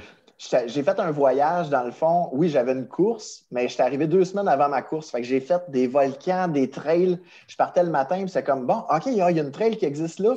Je vais y aller. Puis je partais, puis ma journée, c'était, je vais courir un 30 kilos, puis je vais découvrir juste le coin, la campagne, reculer, le ci, le ça. J'ai tellement trippé, mais tu sais, j'ai fait une semaine de 100 kilos en trail juste avant ma course. Pas un gros taper, hein? Ah, c'était ridicule. C'était vraiment ridicule. Fait que le jour de la course, là, écoute, c'était sur des volcans, encore là, magnifiques. Puis moi, je m'étais dit, bon, je fais les 3 premiers volcans, puis tu sais, juste le premier, là, juste pour te donner une idée, ça monte. La première montée, c'est 2000 mètres de dénivelé. Ça, c'est la première montée, puis tu pars en pleine nuit. Aïe, aïe. Après ça, il faut que tu le redescendes. Fait que tes muscles là, sont tout le temps seuls. Tu sais, c'est ça. Puis c'est ça, ça ne serpente pas, là, ça monte en fou. C'est quoi de péter, c'est pas long, là. Ah, c'était débile. Fait que tu sais, t'es sollicité, les mêmes muscles sont sollicités pendant des 3-4 heures de temps. Sauf que là, c'est Guatemala. C'était la première fois qu'ils faisaient la course là. L'organisation, c'était assez ordinaire, mais il y avait quand même des points ITRA. Fait que tu dis, ah, OK, c'est réputé, c'est correct, c'est encadré. Non, oublie ça. C'était comme de la survie en forêt. Les flags, les habitants les avaient enlevés parce qu'ils ne savaient pas pourquoi c'était là. Fait qu'on était à un moment donné à flanc de volcan dans une plantation de café à essayer de retrouver la trail. Puis là, on suivait certains. Là, il y en a d'autres qui criaient sur le volcan. Tu sais, vois-tu un flag? Là, l'autre répondait, il était super loin. Non, j'en vois pas. Toi, t'en vois-tu un? Écoute, ça a été ça de même. Là, je fais, voyons, je suis pas. La course d'orientation rendue là. Oui, voyons, je me suis pas inscrit pour ça. Moi, je viens pour courir en trail, tu sais. Fait que cette course-là, je l'ai abandonnée après 50 kilos. Tu sais, physiquement, là, ça allait super bien, mais mentalement, j'étais comme, non, j'ai plus de fun. Tant pis, j'abandonne. Puis là, quand j'ai décidé que j'abandonnais, tout le monde était comme, ben voyons, comment ça t'abandonnes? Puis tu sais, ça va bien encore. Puis je dis, non, j'ai plus de fun. Je suis plus rendu. On dirait que j'ai comme réalisé que je cours pas nécessairement pour finir la course. Je pense qu'il faut le faire pour les bonnes raisons. On entend souvent l'abandon n'est pas une option. Puis ça, je me le suis répété souvent dans les premières années. Mais là, je dis non, je le fais juste parce que je veux avoir du fun. Je suis un coureur qui... Je ne suis pas un coureur qui aspire à des podiums. Puis heureusement, parce que je trouve que ça me mettrait une pression que je ne veux pas avoir. Puis j'ai pas de. Je ne suis pas capable de suivre un programme d'entraînement parce que je n'ai pas l'impression de m'entraîner. Je ne veux pas dire hey, il faut que j'aille courir tant de kilomètres aujourd'hui parce que j'ai une course qui s'en vient. Faut. On a tellement d'obligations dans la vie qu'on peut-tu juste avoir du fun? Ouais, c'est ça. Être libre aussi de décider. Puis moi, je me rends compte que depuis que j'ai cette philosophie d'entraînement-là, j'ai du fun même à faire des choses qu'avant, je n'avais pas quand c'était à l'horaire. Quand c'était le mercredi midi qu'il fallait que je fasse des intervalles, je me levais le mercredi matin en disant aujourd'hui, j'aime courir. Puis ma course, ça ne me tente pas, c'est plate. Maintenant, Je sais qu'il faut que j'en fasse l'intervalle, il faut tout en faire, c'est comme de la muscu, c'est comme tout, mais je le fais quand ça me tente. Des fois, je suis 2 semaines pas en faire, puis des fois, une semaine, je me sens, pour X raisons, j'ai une belle sensation à courir autour d'une piste, à faire des intervalles ou whatever, ben j'en fais plus, puis ça sera ça. Mais je pense qu'il faut garder l'aspect le fun de la chose, puis on se connaît chacun, puis il y a du monde qui ont du fun dans une structure, puis c'est parfait. Mais il faut trouver, tu sais, si on veut perdurer longtemps, puis continuer, puis pas perdre la motivation, il faut trouver c'est quoi qui est notre ingrédient secret, puis si c'est pas d'entraînement, puis pas avoir cette philosophie que je m'en vais m'entraîner, je m'en vais juste m'amuser dans le bois, ben ça change la donne, puis ça te met dans un mindset qui fait que tu vas continuer longtemps. C'est ça, exactement. Tu sais, moi, dans le fond, c'est ça, je me suis rendu compte que quand même, je fais ça juste parce que j'aime courir dans le bois longtemps. Puis, je m'inscrivais à des courses parce que ça me permettait justement d'avoir accès à des ravitaillements, d'avoir accès à des, tu sais, plein de choses auxquelles je n'aurais pas eu accès normalement. Mais là, cette année, on dirait que j'ai trouvé d'autres choses, là. Ouais, c'est ça, j'allais dire, là, je faisais le pont avec ton année 2020. Est-ce que tu avais des courses de prévues avant que cette pandémie-là arrive ou Cette année, écoute, tu sais, l'année passée, j'ai fini le Bromont Ultra, j'ai fait un 160. J'ai réussi mon premier 160, puis là, je me suis dit, oh, OK, puis ça a été atroce, là. Sur 160, j'ai marché 70 km. OK. C'était ridicule. Puis je me souviens, j'ai fait un Facebook Live après, je pense que j'étais rendu peut-être à 50 kilos. Puis là, tout le monde pensait que j'étais pour abandonner. Mais tu sais, moi, j'avais le gros sourire d'en face. Oh, ben, ça fait 30 kilos que je marche. Ça va pas bien. Je suis plus capable de digérer. J'étais malade. Ben, c'est pas grave, on continue. Puis finalement, dans la nuit, j'ai remarché un autre 40 kilos. Ben, j'avais trop mal aux pieds. Puis jusqu'à temps que je fasse OK, la douleur, elle va être là. Accepte-la. Puis fais ce qu'il faut. Puis à un moment donné, je me suis remis à courir. Puis comme par magie, c'est revenu, puis fou, fou, fou. Fait que, tu sais, mais c'est ça, tu sais, 2020, j'avais-tu des courses? J'en avais une coupe, tu sais, je voulais refaire le QMT, entre autres, le 110, parce que ça avait été une vraiment belle track. Hein. une très, très belle course. Mais j'étais encore un petit peu, j'avais pas pris de décision encore, parce que, en finissant le Bromont Ultra, moi, je pensais que là, j'allais, tu sais, frapper un mur. Je pensais halluciner, je pensais finir à quatre pattes, puis tu sais, dire, hey là, j'ai atteint ma limite. Mais non. Arrivé. Non, puis honnêtement, ça me fait chier un peu. Parce que, tu sais, je me dis, Caroline, j'ai fini, puis si tu m'avais dit, ben, non, peut-être pas si tu m'avais dit sur le coup, faut que tu repartes, là. Ouais. Mais tu sais, quand tu le sais d'avance, tu sais, j'aurais été capable de continuer. On va faire un 30 kilos de plus. Ben oui. Là, Oui, c'est ça. Fait que, tu sais, là, OK, il y a des courses plus longues, j'ai pas atteint ma limite encore, puis falloir que je la repousse. Mais tu sais, j'ai l'impression que tu peux peut-être la repousser. À l'infini, là, jusqu'à l'infinitus, la course de Hélène Dumais dont on parlait tantôt. Je ne sais pas s'il y a des courses plus longues que ça. Il y en a il y a un 3000 km à New York autour d'un bloc. Mais dans les courses organisées, l'infinitus à 888 kilos, ça en est une bonne. Mais après ça, comme tu dis, puis il y a comme un gap weird entre le 160 et le 330, le 200 miles. Il n'y a pas beaucoup d'entre-deux. C'est comme on double. Tu es rendu là, un 100 de plus, un 160 de plus. C'est ça. Tout est relatif. Là, mais c'est con pareil. Tu sais, quand je te disais tantôt, c'est un petit 80. Mais c'est ça quand même. Tu sais, là, maintenant, là, tu me dis, hey, il faut que je fasse un 80 kilos. Je t'inscris un 80 kilos. Pas de stress. On dirait que je sais c'est quoi. Je sais à peu près le pace qu'il va falloir que je prenne, puis comment gérer la course, puis zéro stress. Un 160, là, OK, je ne l'ai pas encore apprivoisé, cette distance-là, mais tu sais, un 80. Fait que, je me dis, peut-être après une coupe d'autres 160, ça va devenir plus normal, si on veut, plus connu. L'expérience qui rentre, là. Ben, c'est ça. Puis, mais tu sais, c'est ça. Fait que 2020, on n'a pas eu le choix. Tout le monde a dû essayer de faire un petit peu. Tout le monde est devenu créatif, en tout cas. Oui. Puis, tu as fait partie de cette bougie d'allumage-là dès le début. J'en parlais avec Mathieu, Mathieu Blanchard, qui a lancé un peu un mouvement. Puis, il y en avait d'autres qui ont commencé des trucs, mais il a été un des premiers à faire de quoi d'un peu un plan. On va appeler ça un plan de marde. C'est un plan de marde organisé. C'est un athlète élite qui avait pensé à son affaire, mais il est parti, il a fait le tour de l'île de Montréal. Dans ce même bout-là, tu avais le défi 4-4-48 que tu as lancé au Québec. C'est quoi qui existait ailleurs, je pense, mais au Québec, tu as lancé ça, puis ça a fait des petits, puis Parle-moi un peu du défi 4-4-48 qui a lancé un peu cette année de plan de marde-là, je pense, pour toi. Ouais. Écoute, ça a été spécial quand même parce que c'est sorti de nulle part. Moi, ça vient. Défi 4-4-48, ça consiste à courir 4000, donc 6,7 km à peu près, toutes les 4 heures pendant 48 heures. Donc, c'est un Marine américain, David Goggins, qui a parti ça. Puis moi, j'ai 2 amis ici à Sherbrooke qui l'avaient fait, chacun de leur côté, à tour de rôle. Je me disais, coudonc, c'est le fun, mais ça ne donnait pas. J'avais mes filles cette fin de semaine-là, puis bon, ça n'allait pas dans l'horaire. Fait que je me suis dit, je vais le faire une semaine ou 2 plus tard. Là, je me suis dit, coudonc, tant qu'à le faire, je vais juste en parler, puis je vais inviter le monde. S'il y a des gens intéressés. Puis mon blog, c'est ça qui est quand même le fun, c'est que j'ai un bon bassin de gens qui me suivent. Je me suis dit, pourquoi ne pas profiter de cette visibilité-là pour embarquer des gens dans le défi? Puis ce que je demandais, c'est pour chaque kilomètre que vous courez, donner $1 à une banque alimentaire. Parce qu'au début de la pandémie, les banques alimentaires, il y avait énormément de besoins.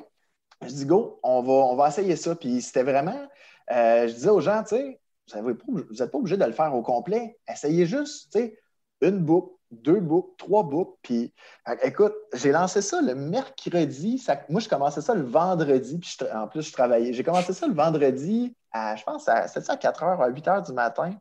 OK, fait qu'en travaillant. Je travaillais cette journée-là en télétravail, tu sais. Puis, fait que j'ai lancé ça de même, mais là, ça a fait boule de neige. J'aurais jamais pu imaginer ça. C'était fou. Le monde partout au Québec. Puis j'ai aucune. Tu sais, au final, là, écoute, je ne sais pas combien de milliers de dollars qu'on a ramassés, mais moi, j'estimais ça à 10 000 facile. Mais dernièrement, j'ai parlé avec une fille qui me dit, c'est toi un défi 4-4-48, on a ramassé 3 000 $ de notre côté. Je dis, voyons donc. Tu sais, fait que les gens couraient 1 boucle, 2 boucles, 3 boucles, puis les gens en ont parlé partout au Québec. C'est malade, ça a fait boule de neige. C'était comme une gang de crinqués qui n'ont plus de course, qui voient leur course à t'annuler. Ils ont sauté sur une occasion. Puis c'est un format, je pense, qui est accessible parce que justement, tu n'es pas obligé de faire le 48 heures. Si tu faisais 48 heures, c'était quoi? C'était un 80 kilos en pas 2 loin jours? de 80, c'était comme 72, je pense. C'est pas fou, 72, 74. Non, c'est juste... Il y a des gens, je pense, qui ont pu même surpasser leur record personnel parce que la pause, la récupération de 4 heures à chaque fois, un petit peu moins de 4 heures, mais bref, ça fait que tu peux aller beaucoup plus loin, tu sais.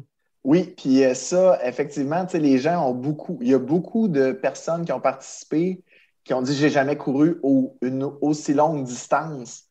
Fait que ça a été un dépassement personnel. Chacun y a trouvé son compte à distance. Puis moi, c'est un peu ça que je prône aussi.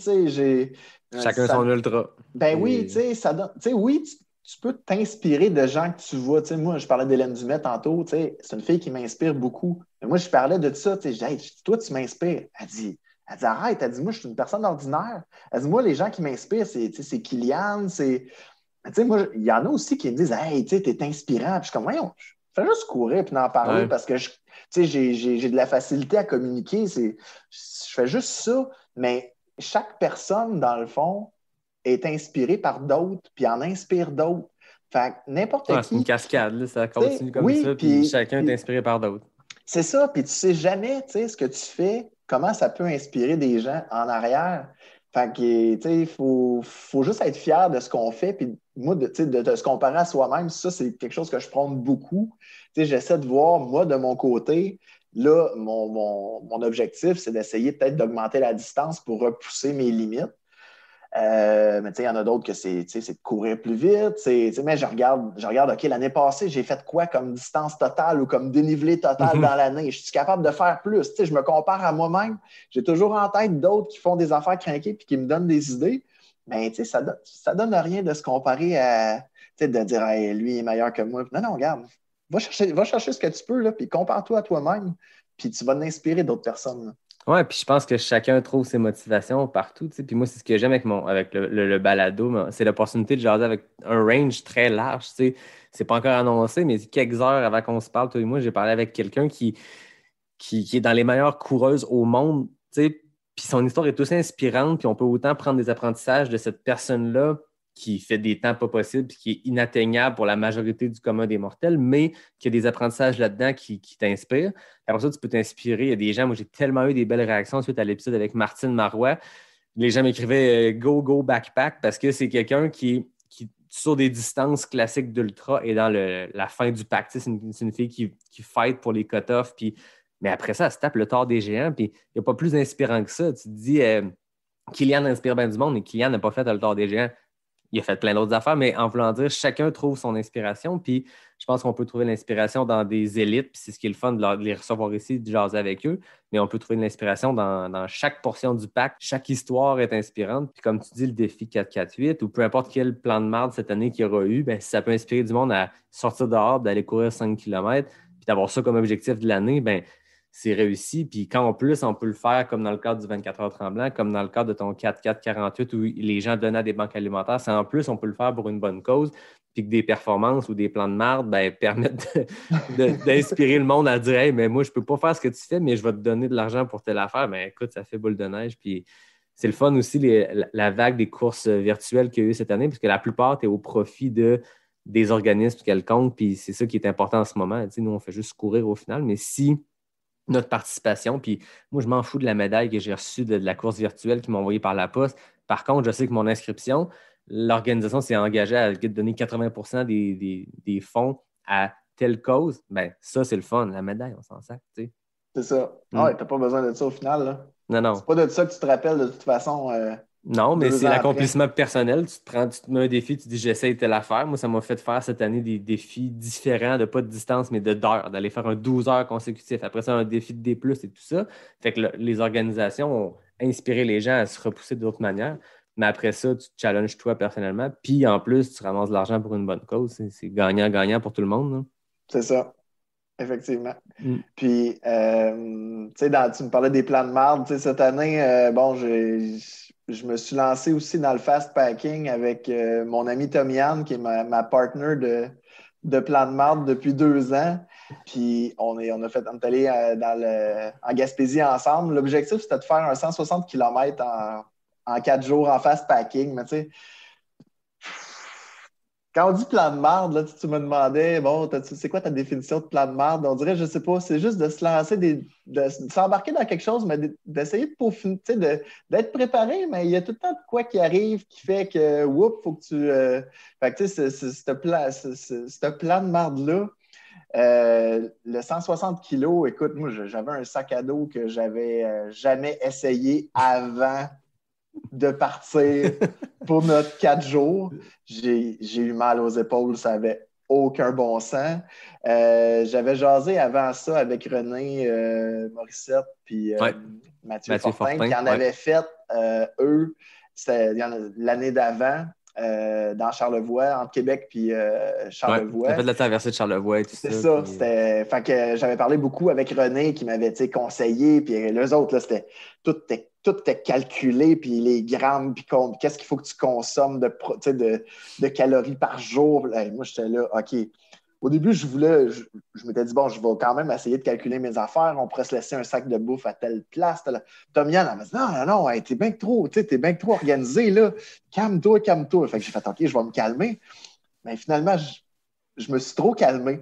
Fait on s'est rendu compte qu'après la 2e journée, ce qu'on avait prévu comme tracé, ça passait à 132 quasiment tout le long. C'était n'importe quoi. On était là, voyons, comment qu'on a fait pour ne pas voir ça, tu sais? Mais finalement, on l'a fait pendant 2 jours, ce plan de marde-là. Puis c'est Patrick Deshôtels, je pense. Philippe Deshôtels. Philippe, pardon, ouais. qui en parlait. Puis, tu sais, on a manqué d'eau dans la 2e journée. Il faisait chaud. On pensait qu'il y aurait des ruisseaux. Tous les ruisseaux étaient à sec. La pandémie cette année, ça nous a amené à se réinventer. Puis, moi, j'ai découvert cette année le nouveau filtre Salomon. Ouais. Je ne sais pas si tu connais, mais... qui est intégré exactement dans la bouteille. Fait que c'est les soft flasks habituels. Ben là, tu n'as plus besoin d'avoir ta pompe, puis ton fil, puis toutes tes patentes. Tu remplis ta soft flask dans la rivière, puis Ça, là, c'est un game changer tellement, en tout cas pour moi, là, ça a fait toute la différence au point où je me dis, j'ai-tu vraiment besoin de m'inscrire à des courses organisées? Tu sais, je suis maintenant capable de partir avec ma bouffe, puis si je veux faire un 100 km, ben, je trouve un ruisseau, tu sais, je remplis mes gourdes avec mes filtres, puis that's it. Tu sais, si je participe à une course, parce que je vais aller retrouver un aspect humain, mais j'ai plus besoin de ça pour dire, hey, on t'amène du point A au point B, puis tu sais, fait que c'est ça a beaucoup. Pour moi, 2020, ça m'a permis juste de me remettre en question et de dire, hey, Colin, je suis vraiment obligé de m'inscrire à des courses? Mais c'est clair. Puis l'aspect aventure aussi, la préparation. Tu sais, on dit souvent que c'est comme un voyage dans la vie. Moi, j'adore voyager. J'adore préparer le voyage aussi les mois d'avance. Après ça, de trouver des endroits spéciaux et tout. Mais je pense qu'il y a cet aspect-là de préparation qui est le fun dans ces aventures-là en fast packing ou que ce soit juste seulement en hiking ou peu importe la façon que tu le fais, mais de préparer ton tracé. Tu te sens comme tu deviens comme le coureur et le directeur de course et le gars des ravitaux. Et tu fais un peu tous les jobs finalement pour toi-même. Mais déjà, quand l'autre, tu peux t'appuyer sur les ruisseaux. Puis c'est intéressant. Philippe disait de quoi d'intéressant. Par contre, il faut vérifier d'où partent les ruisseaux. Parce oui, que oui. C'était intéressant, sa portion de penser que, tu sais, je veux dire, il y a un ruisseau. Moi, je m'entraîne beaucoup. Tu sais, c'est ton âme, Mont-Saint-Anne, des centres de ski. Puis les ruisseaux, même si c'est dans la forêt, ça reste qu'ils partent viser. Tu sais, je veux dire, au Mont-Saint-Anne, en haut, tu as un restaurant, puis tout. Donc, le ruisseau que tu vois qui est en pleine forêt, bien, il est-tu relié à. Es-tu proche des aqueducs et tout ça? Tu sais, il y a une logistique à penser à ça. Fait que ton fil Salomon ne fera pas de job si tu pars dans une fosse septique. Mais ça demeure que, comme tu dis, c'est un game changer parce que tu n'as plus besoin de partir en autonomie avec 4 litres d'eau sur le corps. Oui, non, puis ça, j'ai trouvé ça bien intéressant parce qu'il disait, ça, je me suis dit, oh, Caroline, on n'avait pas pensé à ça, nous autres. Puis l'autre chose qu'il disait, c'est que si ton filtre, l'hiver, s'il gèle, ben, il est plus bon. Ah, c'est ça. Fait que je me disais, oh, là, OK, il faudrait penser à ça cet hiver, tu sais. C'est le fun de parler avec des experts de ça parce que justement, tu fais comme faire, ah, OK, mon filtre, il n'est pas à toute épreuve, c'est un game changer, puis je suis totalement d'accord avec toi. Mais il faut faire attention parce que si tu le remplis en pleine aventure de fast packing dans un ruisseau qui est connecté avec une fosse septique, puis tu finis déshydraté parce que ça sort de partout, peut-être moins de fun. C'est ça. Fait que, bref, ce plan de marde-là, écoute, Tom Yann a fini en coup de chaleur, puis il a fallu arrêter après 2 jours parce que ça avait juste pas de bon sens. Mais tu sais, écoute, on a vécu quand même quelque chose de vraiment exceptionnel là. On a rencontré des gens qui faisaient le Sentier international des Appalaches d'un bout à l'autre en rando. Nous autres, on tripait de les voir, tu sais, une fille qui était là, elle le faisait en une quarantaine de jours, je sais pas trop. Nous autres, on tripait de la voir.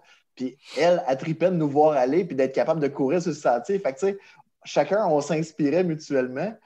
Puis, mais tu sais, le fast packing, là, on s'est dit, OK, il y a des choses qu'on va raffiner puis on va en refaire. Tu sais, le fast packing, c'est comme de la rando, mais le plus léger possible. Fait qu'il faut toujours que tu checkes, OK, ça, je n'ai-tu vraiment besoin?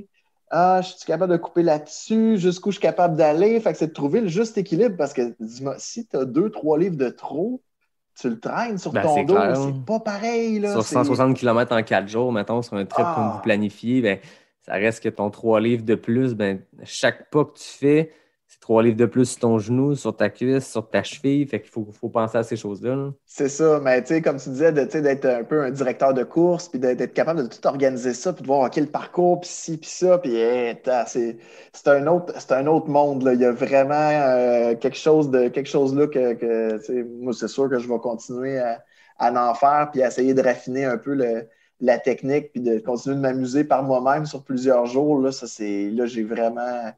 j'ai vraiment trouvé quelque chose. Fait que ça a été un pas pire de plan de marde d'été. Puis, tu sais, il y a aussi en octobre où nous autres ici à Harford, je sais pas si tu es déjà allé courir à Harford. Pas bien.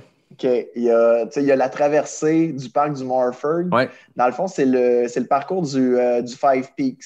OK. Ça, nous autres, on a une course ici qui est organisée. C'est mes amis qui organisent cette course-là. Puis, il y a en réalité, la traversée, c'est 23 kilos. Fait que l'aller-retour, c'est 46.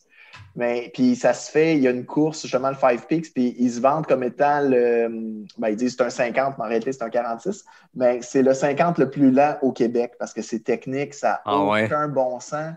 Je me souviens plus dans quel podcast tu parlais de ça, mais des espèces de courses à la bonne franquette un peu américaine, que ces courses-là, là, écoute, tu triperais. La ligne de départ est tracée à la peinture. Même pas, est tracée avec un talon, avec le pied. Puis t'as pas de dossard. Ton temps, il est écrit à la main. Puis tu finis, puis tu as un popsicle comme à la ligne d'arrivée, c'est un popsicle qui te donne. C'est incroyable, là. Fait que bref, le parcours du Five Peaks fait la double traversée. Fait que moi, je l'avais fait une couple de fois, puis c'était un bon challenge. La double traversée, c'est comme un... Tu sais, moi, en mode quand même, tu sais, mettons, pas trop mollo, mais tu sais, un pace steady, là, c'est peut-être un 9 heures à peu près aller-retour. OK, quand même. C'est un 3000 mètres de dénivelé sur l'aller-retour. Fait que là, au début septembre, j'avais fait la double traversée, tu sais. Fait que moi, j'étais content. J'étais comme, bah, cool, ça a été un pas pire défi. Finalement, un gars qui me dit, t'as-tu fait une double traversée ou deux? Je fais, non, tu me niaises. Tu penses que deux, ça se fait? Là, écoute, il a juste fallu qu'il me dise ça. Là, j'ai fait, ça se fait dessus. Ça serait-tu fou? Mais là, deux doubles traversées, ça aurait fait 92. Et je dis, là, tu peux pas faire 92, tu sais, 2 fois 46. Mais non, il faut que je rajoute un... Il ne faut pas être si près du sang puis pas s'y rendre. Faut que je rajoute un 8 kilos. Fait que bref. Fait que là, ça a été. Fait que finalement, ça a été au mois d'octobre. J'avais offert à une fille de l'Abitibi que je ne connaissais pas du tout. On était amis Facebook. J'avais offert de la PC au Bromont Ultra au 160 parce que ça me faisait de quoi de ne pas être inscrit au 160. J'avais offert de la PC. Finalement, elle a dit non, j'ai un pacer, mais tu pourrais venir faire le 160 avec moi au complet. Je fais bon. OK. Fait que j'avais finalement décidé de m'inscrire, mais fait que ça a été annulé. Le Bromont Ultra, comme ça. Cette année. Fait qu'elle a dit, moi, j'avais mon plan B qui était mon 100 kg Harford. Fait que je dis, ça te tente-tu de le faire? OK, go! Je descends, je m'en vais le faire avec toi. On se connaissait pas, rien. Là, je dis, sais-tu dans quoi tu t'embarques? Pas vraiment. Je dis, c'est parce que c'est un 100 kg avec 6000 mètres de dénivelé. Elle dit, oh! Mais finalement, on l'a fait tous les deux ensemble, mais ça a été une température. Écoute, il y a tant de marde. Ah ouais. En plein automne, fait qu'il y avait des feuilles, tu sais, le sentier des crêtes à Harford. Sentier technique, là, avec des feuilles, c'est killer, là. C'est juste, tu sais, une traversée, normalement, là, ça prend 4 heures à peu près. Là, ça a pris 7 heures à cause des feuilles. Tu peux pas courir. Puis, tu sais, moi, ça me fait rire des courses qui disent sentier, tu sais, niveau technique 5 sur 5. Hey, non, c'est pas 5 sur 5, t'as pas vu le sentier des crêtes, là. Non, c'est pas Mestachibo, là, mais tu sais, ça se court quand il n'y a pas de feuilles, quand c'est correct, mais avec des feuilles. C'est horrible, là, tu vois plus le technique. Un sentier technique, c'est tough, ton pace est plus lent, mais tu vois où tu mets les pieds. Mais là, quand il y a des feuilles qui couvrent ça, c'est destructeur. Puis, tu sais, écoute, on a été dans la pluie toute la nuit, dans les nuages, dans le brouillard. On voyait à 1 mètre en avant de nous autres. Mais finalement, on l'a. Puis on n'avait pas. C'est ça qu'il y a, c'est qu'on n'avait pas de crew non plus. On n'avait pas d'équipe de. C'était quoi, c'est votre char? De soutien. Oui, on avait un auto aux deux extrémités. Une auto à chaque extrémité. Fait qu'après, on a fait un 8 kilos au début pour faire le petit extra avant de commencer. Ouais. Fait que là, fait une double traversée. Là, on arrive à l'auto, c'était en pleine nuit. Puis, fait que là, Tania était brûlée. Moi, j'ai dit, bon, ben, je vais nous faire cuire des ramen. Tu sais? Fait que j'avais mon petit brûleur de fast packing. Fait que fait cuire des ramen. Il faisait 4-5 degrés en haut. Il fait cuire ça. Puis, à ce moment-là, elle me l'a dit par après. Elle me dit, hey, si tu m'avais dit, là, on arrête dessus. Elle dit, c'est sûr que. Elle dit, moi, j'arrêtais, là. Mais moi, dans ma tête, on n'arrêtait pas parce qu'elle m'avait dit, j'ai jamais abandonné une course de ma vie. Fait que moi, je suis comme, ben non, on repart. Elle abandonne pas, c'est pas aujourd'hui que ça va commencer. Ben non. Fait que finalement, on est reparti et on l'a fini au complet, mais ça nous a pris 31h30. Oh my God! C'était ridicule. Mais tu sais, on l'a fait, tu sais, 100 kilos et 6000 mètres de dénivelé à Harford. Dans du technique? Dans une température de merde. Ça, c'était une belle idée de merde. Et pour la petite histoire, ben, Tania, c'est maintenant ma blonde. Là. Ah, OK. Ça a comme commencé là. Je fais, OK, c'est malade. Ça complète l'histoire. Avec là, tu parlais de 2018, il était déterminant pour toi, mais là, 2020, avec cette réalisation-là, que peut-être que la course organisée est une option, mais qu'il y en a d'autres autour, les plans de marde et tout ça. Puis là, en plus, tu termines, non, on a un autre plan de marde la semaine prochaine, mais tu complètes ton année de trail avec un 100 kilos complètement fou. Puis en plus, tu commences une relation dans ce mood-là. Écoute, c'est 2020, c'est une belle année finalement, fuck le COVID. Très belle année, oui, effectivement. Ben, tu sais, tu dis ça, mais en même temps, on dirait que, je sais pas pour toi, mais le fait de, tu sais, ce qu'on vit dans des ultras où tu as des hauts, des bas, tu apprends à dealer avec ce qui t'arrive comme problème, puis tu dis, ben, OK, il faut juste que je l'accepte puis que je continue, mais ça te sert dans la vie de tous les jours, là, parce que c'est ça la vie, tu sais, c'est de la résilience, c'est comme, garde, moi, j'ai pour mon dire, il n'y a rien qui arrive pour rien. Tu sais, je suis allé au Nicaragua, j'ai rencontré Hélène, ça m'a amené sur l'Infinitus avec elle, elle m'a appris beaucoup. J'ai connu quelqu'un du Guatemala qui m'a amené à aller là-bas l'année suivante. Ah, c'est ça. C'est toutes des petites affaires de même, fait que c'est ça. Non, puis tu sais, je pense que oui, c'est une année particulière qui est différente, mais tu sais, moi j'entends autour de moi, je vois sur les médias sociaux, il y a beaucoup de négativisme, puis le monde, une année de merde, une année oubliée, puis je suis comme, non, pour vrai, non, tu sais, puis chacun a fait ce qu'il veut, puis moi, dès le début de la pandémie, j'ai pas pu faire le défi 4-4-48 parce que je m'étais mis un plan de merde semblable un mois après être revenu d'un ultra à Vegas, de m'inscrire dans une patente, puis ça a fini avec Radio-Canada qui me filmait faire mon défi, puis tout ça. Fait que, ça l'a amené, moi, ça, puis ça a été la bougie d'allumage de faire, ben fuck, on est confiné, mais on va faire des défis. Moi, je me suis pitché dans des courses virtuelles qui étaient juste un prétexte pour faire quelque chose d'organisé. Puis après ça, Arikana, puis après ça, on termine là cette année, la semaine prochaine, avec un 100 miles idéalement, si tout va bien. Puis c'est comme, juste sportivement parlant, c'est une belle année. Puis après ça, il y a plein d'autres belles choses qui se passent dans la vie, puis il faut tirer, tu sais, oui, c'est pas une année pareille. Puis quand tu te disais, OK, 2020, moi, je vais voyager, je vais faire telle affaire, là, tu peux pas le faire. Oui, tu peux baisser la tête et te dire, bon, c'est une année de merde, mais tu peux te dire, ben, je vais prendre les citrons, je vais faire de la limonade, là, tu sais, comme on dit. C'est de revirer ça dans le positif, là. C'est ça. Mais moi, j'ai quand même été chanceux parce que je suis allé au Costa Rica juste avant la pandémie, puis je suis revenu le jour même où le gouvernement annonçait qu'il fallait être en isolement si on revenait de voyage et tout. Fait que j'ai vécu mon voyage là, mais ça a été le premier voyage où j'ai pas fait de course organisée, puis j'ai juste couru tout le long pour Costa Rica. J'ai fait pas mal le tour. Puis c'est ça, je me suis dit, je suis plus obligé de m'inscrire à une course. Je peux juste triper puis voyager en courant. Ah, puis c'est cool de voyager en courant parce que tu vois plus de choses en moins de temps. Puis, tu sais, souvent, les gens disent ouais, mais à la course, mettons, quand tu compares les hikers avec les coureurs dans les sentiers, vous ne prenez pas le temps de regarder. Oh, et oui, on prend le temps d'arrêter. Puis, pour vrai, dans la plupart des hikes, en tout cas au Québec, entre un point de vue et un autre, des fois, tu as 3-4 kilomètres que c'est de la forêt dense. Puis, c'est beau, mais à un moment donné, c'est de la forêt dense, puis des racines, puis des arbres, on en a vu. Fait que, tu sais, ce bout-là, il passe plus vite, puis tu arrives au prochain. Puis voyager en courant, c'est un beau trip aussi de se prendre d'un point A à point B, puis de découvrir des villes comme ça, là. Ah oui, vraiment. Vraiment. Puis encore là, tu sais, on l'a parlé tantôt, mais l'application Maps.me, là, c'est tellement un must. Tu regardes, OK, je suis où? Ah, OK, je suis là. Ah, il y a une trail là. Ah, je vais aller le voir là. Qu'est-ce que ça dit? Tu te ramasses au milieu de nulle part, mais tu sais pas mal où ce que t'es, puis il faut juste évaluer le niveau de risque qu'on est capable d'accepter, là. Mais... Exact. Puis normalement, quand on parle d'un plan de merde, il y a une notion de niveau de risque qui est quand même un peu élevé. Puis... Toujours. Mais ça, tu sais, oui, tu sais, moi, je me rends compte, je me mets à risque, mais toujours en étant, tu sais, faut jamais dépasser la limite non plus. Tu sais, je vais souvent courir. Ben, je vais souvent courir. J'allais souvent courir dans les Montagnes Blanches avant la pandémie. Ça, c'est mon terrain de jeu. C'est à 2 heures de Sherbrooke. Tu sais, mon Washington, Lafayette, la même chose. Ah oui. Puis, tu sais, un plan de marde que j'ai fait, je pense, en 2018. J'avais jamais fait la traversée des présidentielles. OK. Mais la traversée des présidentielles, ça implique que quand tu arrives au bout, il faut que tu reviennes à ton point de départ. Il faut que tu tu y vas avec quelqu'un avec 2 autos ou une navette ou tu fais du pouce. Moi, j'ai fait, tant qu'à ça, je vais essayer de faire la double traversée. Je l'avais jamais faite. Tu fais tous les sommets présidentiels, justement, donc les Washington, Madison, Jefferson, etc.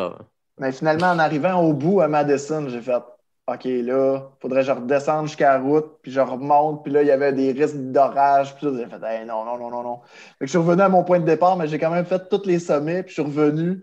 Ça m'a pris 18 heures, tu sais, je me suis mis à risque un peu.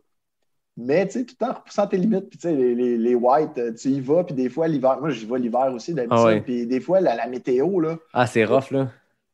Mais il faut Ah juste ouais. que tu saches, OK, c'est-tu trop dangereux pour ce que je suis capable d'accepter? Si c'est trop dangereux, regarde, revire de bord. Ça t'est arrivé quelquefois que Il tu faut être sors des intelligent arbres. Oui.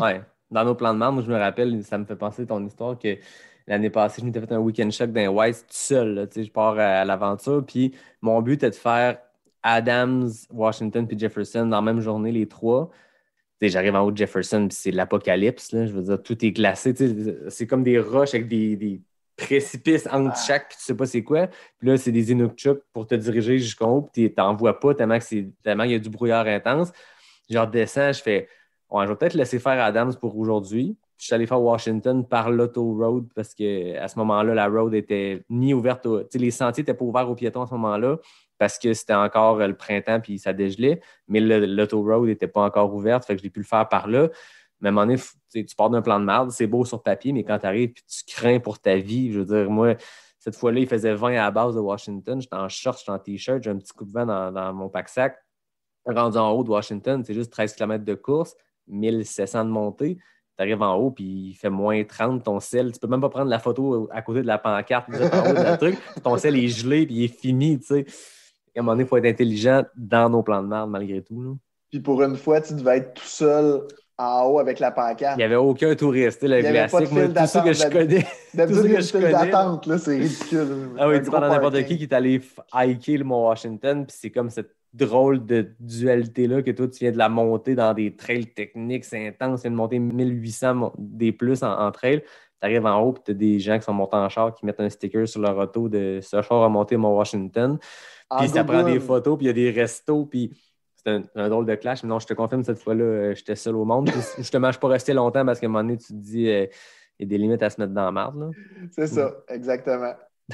Fait que parlant de plan de marde, Oui. la semaine prochaine, on s'enligne dans de quoi de pas pire. Je vais te donner un break, tu vas avoir le temps de prendre une gorgée de bière, mais pour la petite histoire, je voulais te recevoir depuis longtemps au podcast parce que, comme je te dis, je trouve que ton histoire est inspirante. Puis ton année 2020 de prendre des citrons et en faire de la limonade, je trouve que tu es le parfait exemple de ça, de lancer des idées, tu as fait tes propres défis de fou, puis c'est ce qui est intéressant. Et je me disais, je vais recevoir David, puis là, je me dis, ben qu'est-ce qu'on pourrait faire d'original? Puis à un moment donné, je t'ai écrit, j'ai dit, hey, j'ai une idée, un midi en courant, c'est souvent là que j'ai des idées. Je fais, bon, ben, qu'est-ce que tu dirais de faire un plan de merde en balado-réalité? Je ne sais pas si ça existe, je n'ai pas le trademark, puis je ne sais pas si toi, tu as le trademark du plan de merde, mais écoute, un plan de merde en balado-réalité, on appelle ça comme ça. On va se faire un plan de merde, puis on va se parler à distance à mesure de le faire, puis ça fera un épisode. Puis là, tu me dis, ouais, moi, dans 2-3 semaines, je fais le 24 heures de Tremblant, je suis dans l'équipe avec Dominique Carpin. Là, je fais, hey, 24 heures Tremblant, je connais ça. Ça, c'est de quoi qu'on entend souvent parler. C'est pour une bonne cause. Fait que, bref, on jase un peu, puis en dedans de 15 minutes à échanger, c'était comme réglé qu'on allait faire 24 heures de Tremblant en mode backyard ultra pendant 24 heures en essayant de cumuler 160 km. Puis comme c'était pas assez, ben on va essayer de se parler à chaque heure, un petit 2 minutes, 5 minutes quand on peut. Bout à bout, je vais mettre toutes ces petites discussions-là qui risquent d'être un petit peu... à mesure que la décrépitude avance, peut-être que la discussion va être divertissante. Mais fait que samedi prochain, à midi, on part sur un 24 heures. Puis ceux qui connaissent moins le mode Backyard Ultra, ceux qui ont écouté l'épisode avec Stéphanie Simpson, vous le savez ce que c'est. On va faire une boucle. On s'est chacun fait des boucles, chacun de notre bord, toi à Sherbrooke, moi à Québec. Puis un Backyard Ultra, c'est de faire 6,7 km chaque heure. Puis ce qui est un peu fou du Backyard Ultra, ça a été inventé par Laz, le gars qui a inventé les Barclay Marathons. Fait que quand on parlait de plan de marde, puis ça n'est tout qu'un crinqué. Un Backyard Ultra, c'est que tu ne sais pas quand ça va finir. Nous, dans notre cas, au moins, on part avec l'idée qu'on sait qu'au bout de 24 heures, c'est complété. Il y a déjà ça. Mais si tu fais 6,7 km toutes les heures, peu importe si ça te prend 30, 45 ou 50 minutes, tu as le break qui te reste comme temps, puis on repart à chaque heure. Fait que si ta première boucle prend 40 minutes, ben, tu as 20 minutes pour prendre ça off, puis à 13 heures, on repart, puis à 14 heures, puis à 15 heures. Puis si tu cumules ça, ben, ça fait un 100 miles, 160 km qu'on va faire sur asphalte. Fait que ça va être notre plan de marde la semaine prochaine. Est-ce que tu regrettes de t'être embarqué là-dedans? Quelle idée de marde. Sérieusement, là, c'est parce que moi, c'est là. Moi, je cours jamais sur l'asphalte. J'haïs ça. Tu sais, au même titre que je te disais, hey, quand j'ai commencé à courir sur route, tu sais, les demi-marathons, je pensais que j'aimais ça, mais non, je me suis rendu compte en découvrant la trail que, Caroline, ce que je faisais avant, j'aimais pas ça. Tu sais, Puis là, je retrouve cette espèce de feeling-là de dire « Ah, Colin, il faut que j'aille courir sur l'asphalte, toujours sur la même boucle. C'est rough sur le corps, sur la tête, parce que tu n'as pas l'espèce d'émerveillement, ben pas d'émerveillement, mais d'apaisement, de te sentir juste comme si tu allais jouer dans le bois. » Je te dirais que moi, ma boucle, je suis dans le secteur Rock-Forest à Sherbrooke, mais peu importe où à Sherbrooke, il y a juste de la côte. Fait que le défi pour moi, c'était de me trouver une boucle qui n'avait pas trop de dénivelé. Je n'ai trouvé une qui a à peu près 75 mètres. Puis c'est le mieux c'est le mieux que j'ai trouvé. Et sinon, c'est quasiment 100 mètres chaque fois. Je sors de chez nous et je fais 100 mètres. Là. Ah, c'est ridicule. Ça aide pour la trail, mais là, pour un backyard, ça aide pas de faire. Tu as fait 24 heures. Mais bref, sur ma boucle, je vais courir à peu près 1 kilomètre dans le boisé où je vais courir plusieurs fois par semaine. Donc là, c'est un petit bout de trail, mais encore là, je me dis, ça va me faire du bien à la tête. Ah oui. Mais je cours avec mes espadrilles de route en trail. Fait que c'est pas si facile que ça, tu sais. Ah, c'est ça. Mais je me dis, bon, on le fait, le 24 heures de Tremblant, ça vient en aide aux enfants malades, aux enfants dans le besoin. Je dis, Colin, ils vivent, moi, j'ai la chance d'avoir 2 filles en parfaite santé.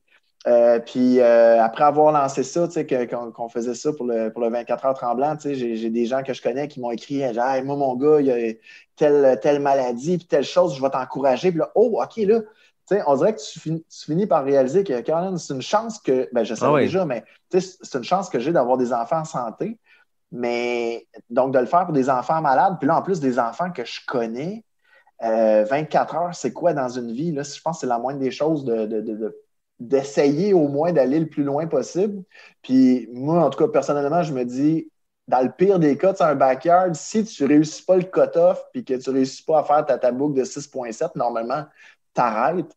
Ben moi, non, je fais le 24 heures, puis regarde, je vais faire le plus de kilomètres possible, puis ça va donner ce que ça va donner. Quoique là, Radio-Canada a fait un reportage sur moi hier, J'ai vu. et le titre, c'est David Bombardier courra 160 km en 24 heures. Fait que, allô, la pression. Là, la pression est là. Et je fais bon, OK, j'ai mais pas comme tu dis, on se lance là-dedans, puis je pense que c'est un trip de le faire en mode backyard ultra. Il y a 2 courses au Québec qui ont ce modèle-là, puis moi, personnellement, c'est quoi qui m'intéresse. Je me dis, comme on parlait tantôt, on n'est pas des coureurs rapides, mais des coureurs endurants, puis c'est peut-être un modèle de course qui peut être intéressant pour les prochaines années. Fait que testons-le, puis après ça, on le fait pour le plaisir de le faire parce que partir en plein hiver aussi, je veux dire, rendu en décembre, moi, par chez nous, c'est de la neige, puis moi, j'ai changé ma boucle, j'ai enlevé la trail parce qu'elle est comme dans l'entre-deux en ce moment. Moi, à côté de chez nous, j'ai un petit boisé où je peux m'amuser en trail, puis c'est super technique. Ben, il y a des portions assez techniques, puis là, en ce moment, c'est comme l'entre-deux où je sais que dans un mois, il y a un tapis de neige, ça va devenir roulant, puis ça va être cool. Là, c'est weird, le même feeling qu'avec des feuilles où je suis allé courir pour le tester ma boucle l'autre fois, puis je me suis viré à cheville 10 fois, j'ai fait OK, ouais, je vais changer la boucle, j'ai fait plus de route. Mais c'est pour le trip de l'essayer. Puis c'est ça qui va être drôle aussi, je pense. Puis on se lance dans l'inconnu, puis il n'y a aucune pression. Tu sais, si ça finit mal, puis si au bout de 12 heures, on drop le principe backyard, puis qu'on y va chacun de notre bord, puis qu'on dit on s'en reparle à telle heure, dans 3 heures, ben ça sera ça. Ça va donner un bon show pareil. Puis l'objectif va être là, qui est de courir pendant 24 heures. Puis moi, je me disais même, si à un moment donné, j'ai une blessure quelconque, tu sais, je ressors de... J'ai fait Arikana, ça allait bien. Puis là, je me suis fait plus des sorties de route parce que Bromont a annulé.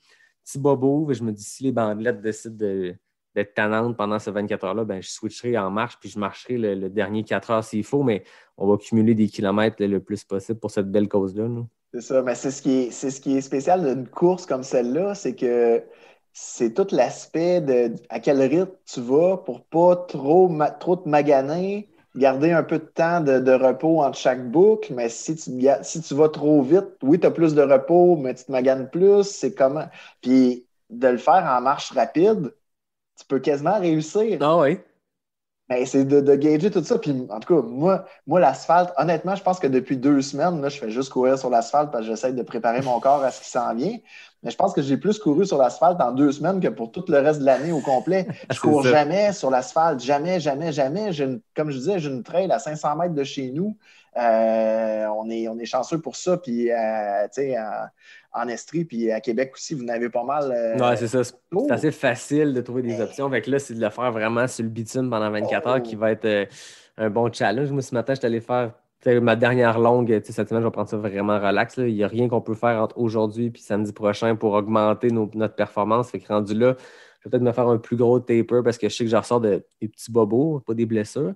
Mais je suis allé faire tantôt 3 fois ma longue boucle pour faire un genre de demi-marathon. Puis j'ai fait, ouais, ça va être tannant. Je n'ai pas fini ma gagnée du tout, là, mais c'était pas un 21e kilomètre d'un ultra. C'était un 21e kilomètre déjà sur route.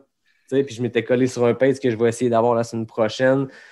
J'ai pas de stratégie, mais j'ai une stratégie, j'aime dire, au début, essayons de rouler à un pace qui permet d'avoir des longs breaks, parce que plus tard, je sais que ça n'arrivera pas. Mais c'est ça, on se lance là-dedans. Puis ni toi ni moi, on a déjà fait un backyard. Fait que comment le pacer, c'est ça qui est top. Parce que moi, dans la vie, je sais que mon pace à l'aise, c'est collé sur 5 du kilo, sur route, mettons. Mais je sais que si je pars à 5 du kilo dès le départ, je vais le regretter plus tard, mais c'est tough descendre de pace. Puis je voyais qu'il y a un gars à Québec, Bruno Tremblay, qui est bien connu dans la communauté de trail, qui est un gars super intéressant, qui a fait des gros ultras et tout. Puis il se préparait pour le backyard cette année. Je ne sais pas lequel des deux il faisait, si c'est Big Wolf ou Devil's Backyard, mais lui, il était sur un mode de faire du 9 minutes, 1 minute. Fait que courir 9 puis 1 minute de marche, comme pas inintéressant, dans le sens que si tu gardes un bon pace, tant qu'à essayer de courir à 5,45, 6,30 du kilo, puis que tu sens que c'est plus tough, ben roulons un pace à l'aise, mais après ça, prendre une minute de marche. En tout cas, je me suis comme noté des options que j'ai vues qui existaient, puis on va tester ça, puis ça fera partie du plan de merde. C'est un peu ce que j'ai fait aussi dans la dernière semaine. J'essayais de ralentir le beat parce que moi, on est pratiquement du même beat. Là. Moi, si j'y vais, normalement, je vais être autour de ça à 5-10 du kilo. Là, j'essayais de ralentir, mais j'y vais au feeling, puis justement, ça laisse un 25 minutes de break pratiquement entre chaque boucle, mais c'est trop vite, mais je ne le ferai pas à 6 minutes 30 du kilo en partant. Ça va être bien trop plate. Ouais, je ne sais pas. C'est de trouver ce point milieu-là qui est un peu malsain. Puis je pense qu'on va le vivre à petite échelle, mais cette course-là, ce modèle de course-là est malsain. J'en parlais avec Stéphanie Simpson. C'est un last man, last woman standing. Fait que tu pars, puis nous, on le sait qu'après 24 heures, c'est fini. Fait que c'est facile de le pacer mentalement, de séparer sa journée en portions. Là, quand tu pars un vrai backyard, c'est que tu pars, puis tu sais pas si tu fais 24 ou 48 ou 60 boucles, mais il y a quelque chose de malsain là-dedans de te dire si je pars trop vite, je vais me brûler sur le long terme, mais si je pars à un rythme rapide, j'ai des bons breaks dès le début. Fait que tu sais, courir 35 minutes puis s'arrêter 25 minutes, ça va être réparateur, je suppose. Est-ce que ça le sera? On n'a aucune idée. Aucune idée. Ça va être un laboratoire. Ça va être un beau laboratoire, je pense. Puis c'est ce qui va être intéressant. Puis on va peut-être se partager nos stratégies. Puis quand il va être rendu 3 heures du matin, puis on va être tanné, ça va être divertissant de voir ce qui sort de ces discussions-là, puis comment on le vit. Mais j'ai hâte de voir même la stratégie de bouffe dans tout ça. Ça va être particulier. Je ne sais pas encore. Moi, je pense me préparer à toute éventualité, avoir le frigidaire plein, avoir 3-4 paires d'espadrilles pour les bobos qui sortiront pour essayer d'arranger ça, mais j'ai aucune idée dans quoi on se lance, puis c'est ça qui va être bien trippant, puis c'est ce qui nous donne le goût de le faire encore plus, de se dire on va un peu dans l'inconnu. Oui, effectivement. Puis tu parlais tantôt de Dominique Arpin, puis je pense que ça vaut la peine que j'en parle parce que ça, tu sais, on dirait que j'ai souvent le sentiment d'imposteur de me dire voyons, comment ça se fait que ça m'arrive à moi des affaires de même? Puis, tu sais, là, je suis dans l'équipe de Dominique pour le 24 heures de Tremblant. Dominique qui est devenu un ami, mais tu sais, je recule. Quand j'ai commencé à courir sur route, j'écoutais Cours toujours sur les ondes de ma TV. Je ne sais pas si ça me dit quelque chose, mais c'est Dominique qui animait ça. Puis c'était à la télé. Puis c'était vraiment comme il y avait un invité chaque semaine, un invité plus connu, il y avait une capsule plus technique, équipement, ci puis ça. Fait que j'ai appris toutes les bases de la course à pied avec cette émission-là. En écoutant Dominique Arpin. Puis, plusieurs années après, sur Instagram, je reçois un message de Dominique Arpin en message privé. Là, je suis comme « Wow, voyons donc. » Hey, salut, il dit je vois que tu cours à Harford souvent, je viens de m'acheter une petite maison là. Ça te tenterait-tu de venir courir avec moi, de me montrer des trails? Je dis comme voyons, tu me niaises? Moi, je vais aller te montrer des trails? Ben, certain, tu sais. Fait que finalement, j'ai fait comme une petite visite guidée de c'est cool. là-bas. Puis, tu sais, on est devenus amis. Puis, finalement, tu sais, il a fait un 50 km cet été à Harford. Puis, c'est moi pour qui ses 50 ans, c'est ça? Pour ses 50 ans. Puis, on a tourné une émission. J'étais là, dans le fond. Moi, j'ai fait le 50 km avec lui. Puis, avec deux autres gars. On a eu du fun au bout. Mais il a tourné une émission. Il a tourné son émission. Voyons, j'oublie le nom. Ça va. Van Aventure. Oui, c'est ça. Il a tourné un épisode de Van Aventure pendant le 50 kilos, mais c'est moi qui étais responsable de faire son parcours. Dans le fond, je lui ai dessiné son parcours. Puis, ça a été super trippant, mais je recule, quand je l'écoutais à la télé, j'aurais payé pour pouvoir courir avec lui. Ah, c'est ça. C'est lui-même qui me demandait d'être son guide. Puis c'est cool, hein? Voyons donc, qu'est-ce que c'est ça? Fait que, tu sais jamais dans la vie qu'est-ce qui peut arriver. C'est. Puis, tu sais, dans l'équipe du 24 heures Tremblant, il y a Johan Rock qui est là, puis il y a Pat Godin, tu sais, ces deux gars, j'ai découvert la trail en lisant leurs livres, puis là, je suis dans la même équipe qu'eux autres. C'est malade. C'est ça. Qu'est-ce que c'est ça? Tu sais, pincez-moi quelqu'un, tu sais, je trouve. Moi, je trippe, je suis comme un petit gars. Là. C'est ça. C'est des choses qui arrivent de même, puis c'est un enchaînement de rencontres puis d'événements qui font que ça mène à ça, puis c'est trippant, puis ça va être cool de les suivre aussi. Je sais pas c'est quoi leur plan pour le 24 heures de Tremblant. C'est des gars qui peuvent faire des trucs assez débiles. Johan, il revient d'avoir beaucoup de percées au Mont-Royal, fait que ils ont-tu des plans de marde de leur bar aussi? Ou? Oui, écoute, Johan puis Anne, sa blonde, eux, de ce que j'ai compris, ils veulent essayer de courir pendant 24 heures puis d'aller voir tous les membres de l'équipe qui sont sur la Rive-Sud puis à Montréal. OK. Parce qu'il y a d'autres... il y a un journaliste, un animateur à RDS qui est dans l'équipe, il y a un lecteur de nouvelles à LCN aussi qui est dans l'équipe. Il y a vraiment beaucoup de monde. Dans le fond, c'est une équipe média un peu pour donner de la visibilité à la cause. Puis c'est ça, Johan et Anne, leur projet, c'est d'aller voir tout le monde en 24 heures à la course. Pat, de ce que je comprends, il se remet d'une des petits bobos. Là, donc, il va essayer un mode backyard aussi, mais en tout cas, aux dernières nouvelles, c'est ça. Ça peut encore changer, mais c'est... on va peut-être avoir quelqu'un d'autre dans notre backyard. C'est excellent.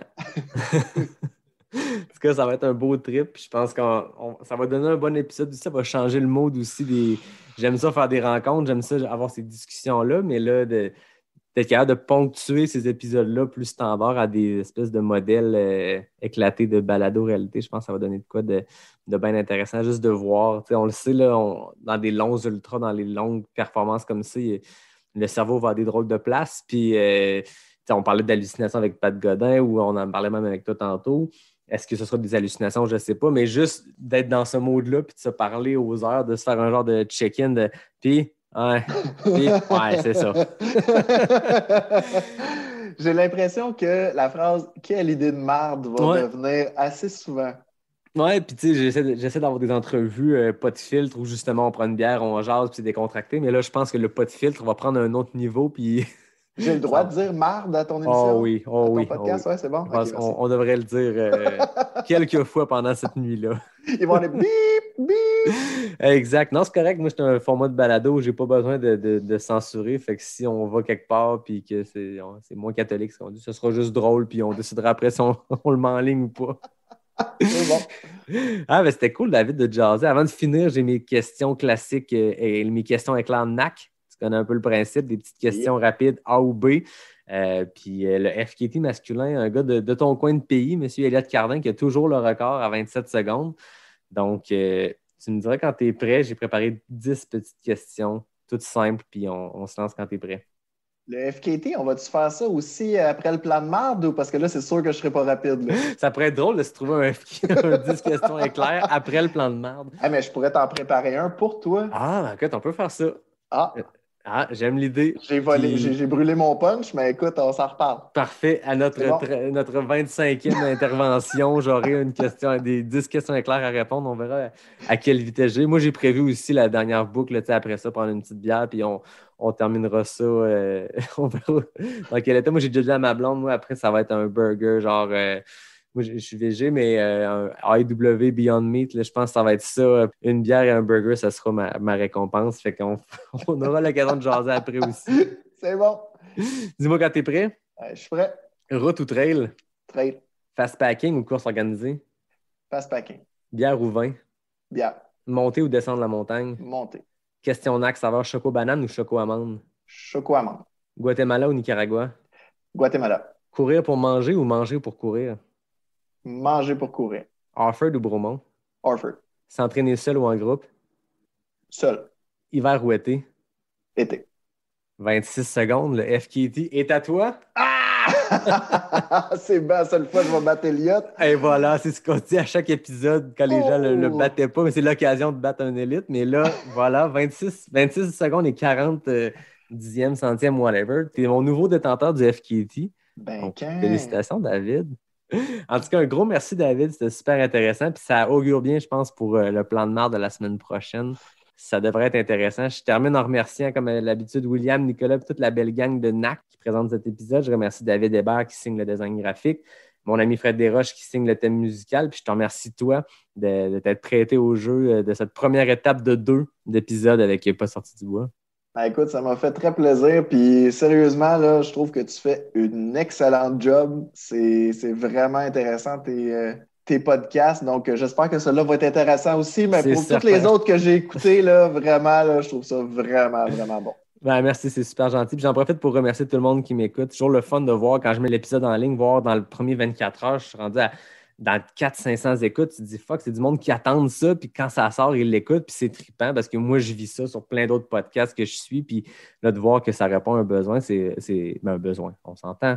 Un intérêt, en fait, pour mes invités, puis pour les gens avec qui j'ai l'occasion de m'entretenir puis de mettre en lumière, c'est vraiment trippant. Fait que je remercie tout le monde qui m'écoute. Puis la semaine prochaine, l'épisode va suivre quelques jours après le 10 plans de marde, mais je pense qu'on aura l'occasion d'updater les gens, que ce soit par nos stories ou par les médias sociaux. Puis on se rappelle qu'au-delà du plan de marde, au-delà de l'idée de faire ce 24 heures-là, c'est d'encourager une cause qui est le 24 heures tremblant.